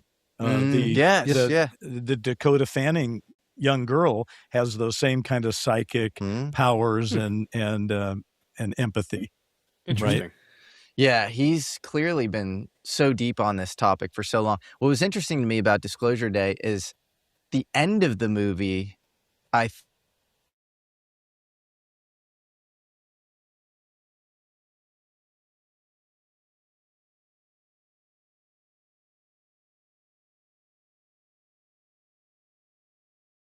Vicksburg, Pennsylvania, Roswell, of course. I think there was a couple other ones in different countries. Yeah, they paid attention to detail in Disclosure Day. Like I'm sitting here nerding out because I've been paying attention to this stuff since I was like 15. So like they're referencing things, and I'm just like nudging Lady Dozer, be like, and like having her lean in and be like, and explaining to her like, hey, this is what they're referring to and stuff. So like, yeah. The train scene was at edge of the seat. Not gonna lie. Oh no, and alien bodies and stuff, but it's almost like the real Disclosure was actually like the entire movie leading up to that. Yeah, around the kind of deeper threads of like parapsychological interactions between people, and then at the end it's like this like arbitrary kind of like data go about another 3 minutes, and then we're gonna. And you're like, wait, where are you getting that? Where are the aliens coming from? What does all of this mean? Yes. And so the Disclosure is really like the unspoken stuff in the beginning. I felt the exact same way because I felt at the end the disclosure that the public was getting right in the movie. The public was the disclosure we're getting right now, which is just a bunch of videos with no context and whatnot. But better videos. But better videos. Yeah, but better videos. But yeah, the ones in Disclosure Day are pretty much like the ones that we've already been seeing in the drops, but they're like they're Hollywood versions. A little bit more dramatic, a little bit cleaner look to them. Now, if we start seeing some videos in the next drop that have actual craft, like and beings coming out of them, that's going to be something interesting. Very. I mean, we're getting reports of beings, but we're not getting actual videos of that. Whether or not we will, yet to be seen. But the real Disclosure, to your point, happened outside of the public's eye. It was the story we were being shown, right? And so there's this whole meta quality about that movie that I think it raises a lot of questions. If you go all the way back to, well, what did Steven Spielberg know? When did he know it? And with Disclosure Day, as we found out the hard way, he's got to be one of the most powerful, if not the most powerful person in Hollywood, right? They can get someone to say, burn the negative. What are the chances that a man at his age, going on 80, last couple of years of his filmic career, potentially, he's going to invest in a movie called Disclosure Day without any guarantees that it will not be irrelevant by the time his movie comes out? Right. I'm serious. No, it's It's what are the chances? Again, it's- coincidence? Is it a coincidence that No. it just No. it somehow all No, worked out? I've seen there's no way. There's absolutely no way Steven Spielberg made Disclosure Day without having seen a lot of the recently declassified like military videos of like the drones and the Tic Tacs and stuff like that. Some of the ones that were brand new, like the one that the one that gets hit by the missile or whatever, and 3 little orbs pop out from behind it and then are moving in tandem with the main one. That there's in Disclosure Day there is a video of something very similar to that. And other ones as well. So I'm just like, okay. And apparently now we have in real life, back to real life. Apparently there's more crop circles. Those are kind of wishy-washy, but in interviews say, yeah, it's just like it's amazing. Guys, who should we raid? Be thinking about that. It's coming out at the exact right time. It's like, well, yes, but then he's also taken it much further in some of these interviews, which is saying the movie's much more truth than fiction.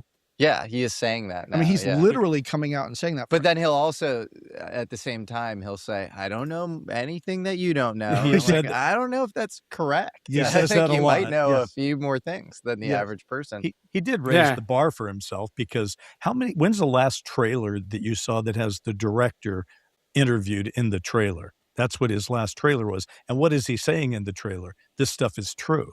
Oh yeah, Spielberg could definitely be. Yeah. It could be a whole big part of the distraction kind of thing. Right. So he's got a movie called Disclosure Day. He's in the trailer saying it's true. That's probably why his movie is polarizing in the UFO community. I sometimes wonder, you have the video of the 2 grays that Josh O'Connor shows his girlfriend. So, he leaves this kind of private corporation. He defects, and he's kind of this Ed Snowden type who like takes with him the secrets of like the alien presence, the nature of reality, which should not be held from the 8 billion people on Earth. And he's showing this video to his girlfriend. And you see these 2 grays for like a second, and then it like kind of moves away from that. And then you see some other really kind of intense stuff. And I wonder, like those 2 grays probably, aren't real, but like, you have the whole data drop at the end as well with all the videos back to back to back to back. Is there one thing in that entire video, an entire video montage that is real? Like, I wonder if there's one thing in the movie that is a real artifact, and then you can then that's how you inoculate the public. They've all seen the thing, and then you point back and you say, that thing that you saw was actually real, and you've tested the waters. It wasn't destabilizing, and then be like, oh, I already saw that. Okay. Jesse, that is the Easter egg of all Easter eggs. If that happens. Well, to take that one step further, my buddy Chris Ramsey, who runs a great show called Area 52, he has a theory that maybe the UFO flap that showed up, the drones over New Jersey in November of 2024. This thing, Disclosure Day was filmed in New Jersey in late 2024. And we all know that UFOs seem to show up when you like move material around. Yes. And so, and like exotic science experiments and stuff. So like Yeah, the versions that the grainy black and white quote unquote military footage in Disclosure Day, those are definitely like Hollywood versions of it. By the way, we are going to be wrapping up here in a minute. Those are definitely Hollywood versions of some of the videos that we've seen released in these drops, the UFO file drops. So like there are some that are very, very similar. Literally, like if you look through them, like you would have to pause it and look through all of them. But some of them did stick out to me, like the one where the multiple orbs. One of them, shot out 3 other orbs, and then they were going in tandem. The video that we've seen that was released declassified is something that's hit, 3 orbs pop out, and then are following the big one at the same speed, like defensive kind of maneuver kind of thing. So very, very interesting stuff. Man, this is really getting good. We're gonna finish this up tomorrow, and I'm gonna have to do a little bit of premium time tomorrow. I think that or Wednesday maybe I might do a little bit of premium time because I've got about 0.4 hours left to get because I have to do 5 hours of premium per month to stay in the creator program, and I like being in the creator program because that's a nice little extra bit. Not a lot, but it's some. Covers a part of an electric bill. That's nice. But we are at Let me write it down really quick. We're at an hour and 31 minutes. Who do you want to raid?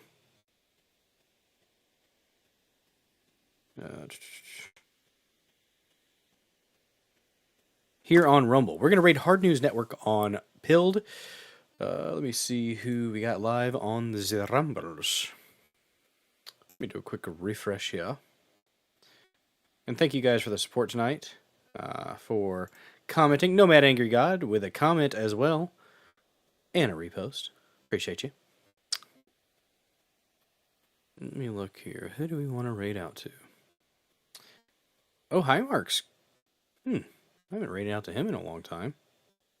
Definitely not doing that one. Let me see. Cue the hammer. Well, thank you for being here. You're very welcome. Hope you had a good time here in the Dozer Den. We'll be live tomorrow at 9 and Thursday. Thursday, I think we're going to do a Dozer Den DJ hour because I missed out on it this last Saturday and I won't be able to do a Saturday stream this Saturday from what I gather. Thursday stream, I don't have to work in the morning, so yeah, we'll be doing every $20 worth of donations. A little sipping of Double Oaked Woodford Reserve. Is AP on? Let me check. I am not seeing him. Got Schma. Got Bane of the Shills. I don't think I've rated Bane of the Shills. Let me look. What is this? X-Men 7, Spider-Man, and Doomsday, Marvel's Last Chance? What is Bane of the Shills about? A panel show? What's loud? I don't know.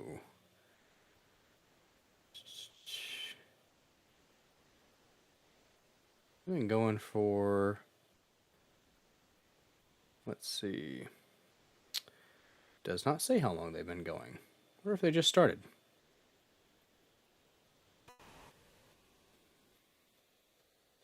Doomsday, Marvel's Last Chance. That's some nerdy stuff. X-Men 97, Spider-Man, and Doomsday, Marvel's Last Chance.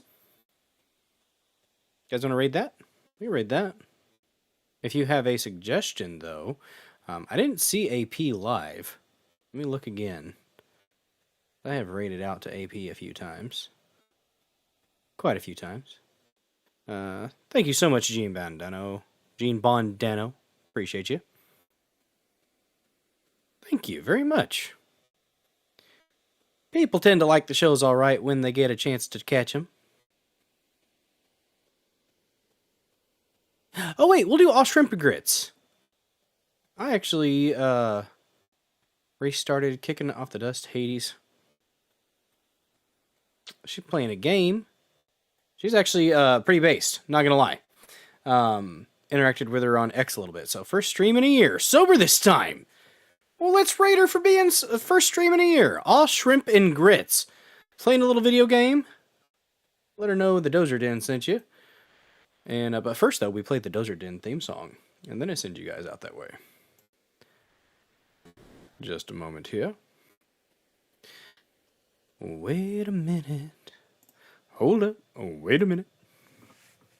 Something ain't right. What's about to be right? Because we're about to do a little dance.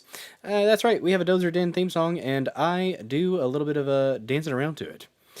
If you haven't seen it, well, you're welcome in advance. Let's hope that everything actually plays, because sometimes studio struggles. Okay? It happens. It happens. But let's try. Hopefully we don't freeze too much. Oh, I see it freezing already. Come on now. Don't fail me now. We're 3 hours and 14 minutes. Hey, pie time. 3.14. 3 hours and 14 minutes into the stream. Bam. All right, guys. Let's rock.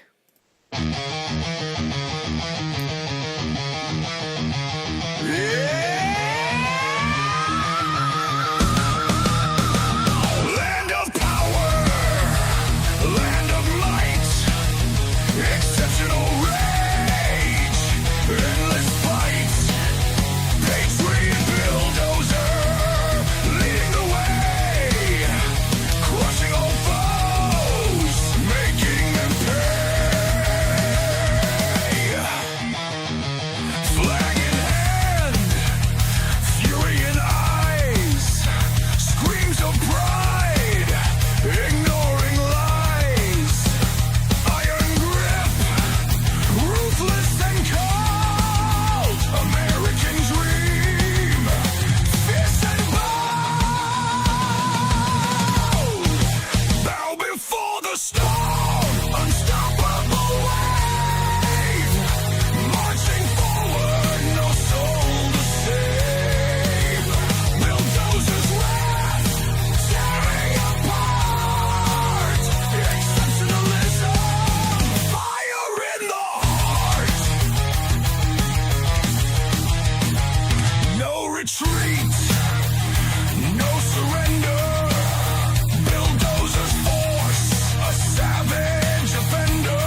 Thank you guys so much for watching this episode of The Dozer Den. I'll see y'all tomorrow at 9.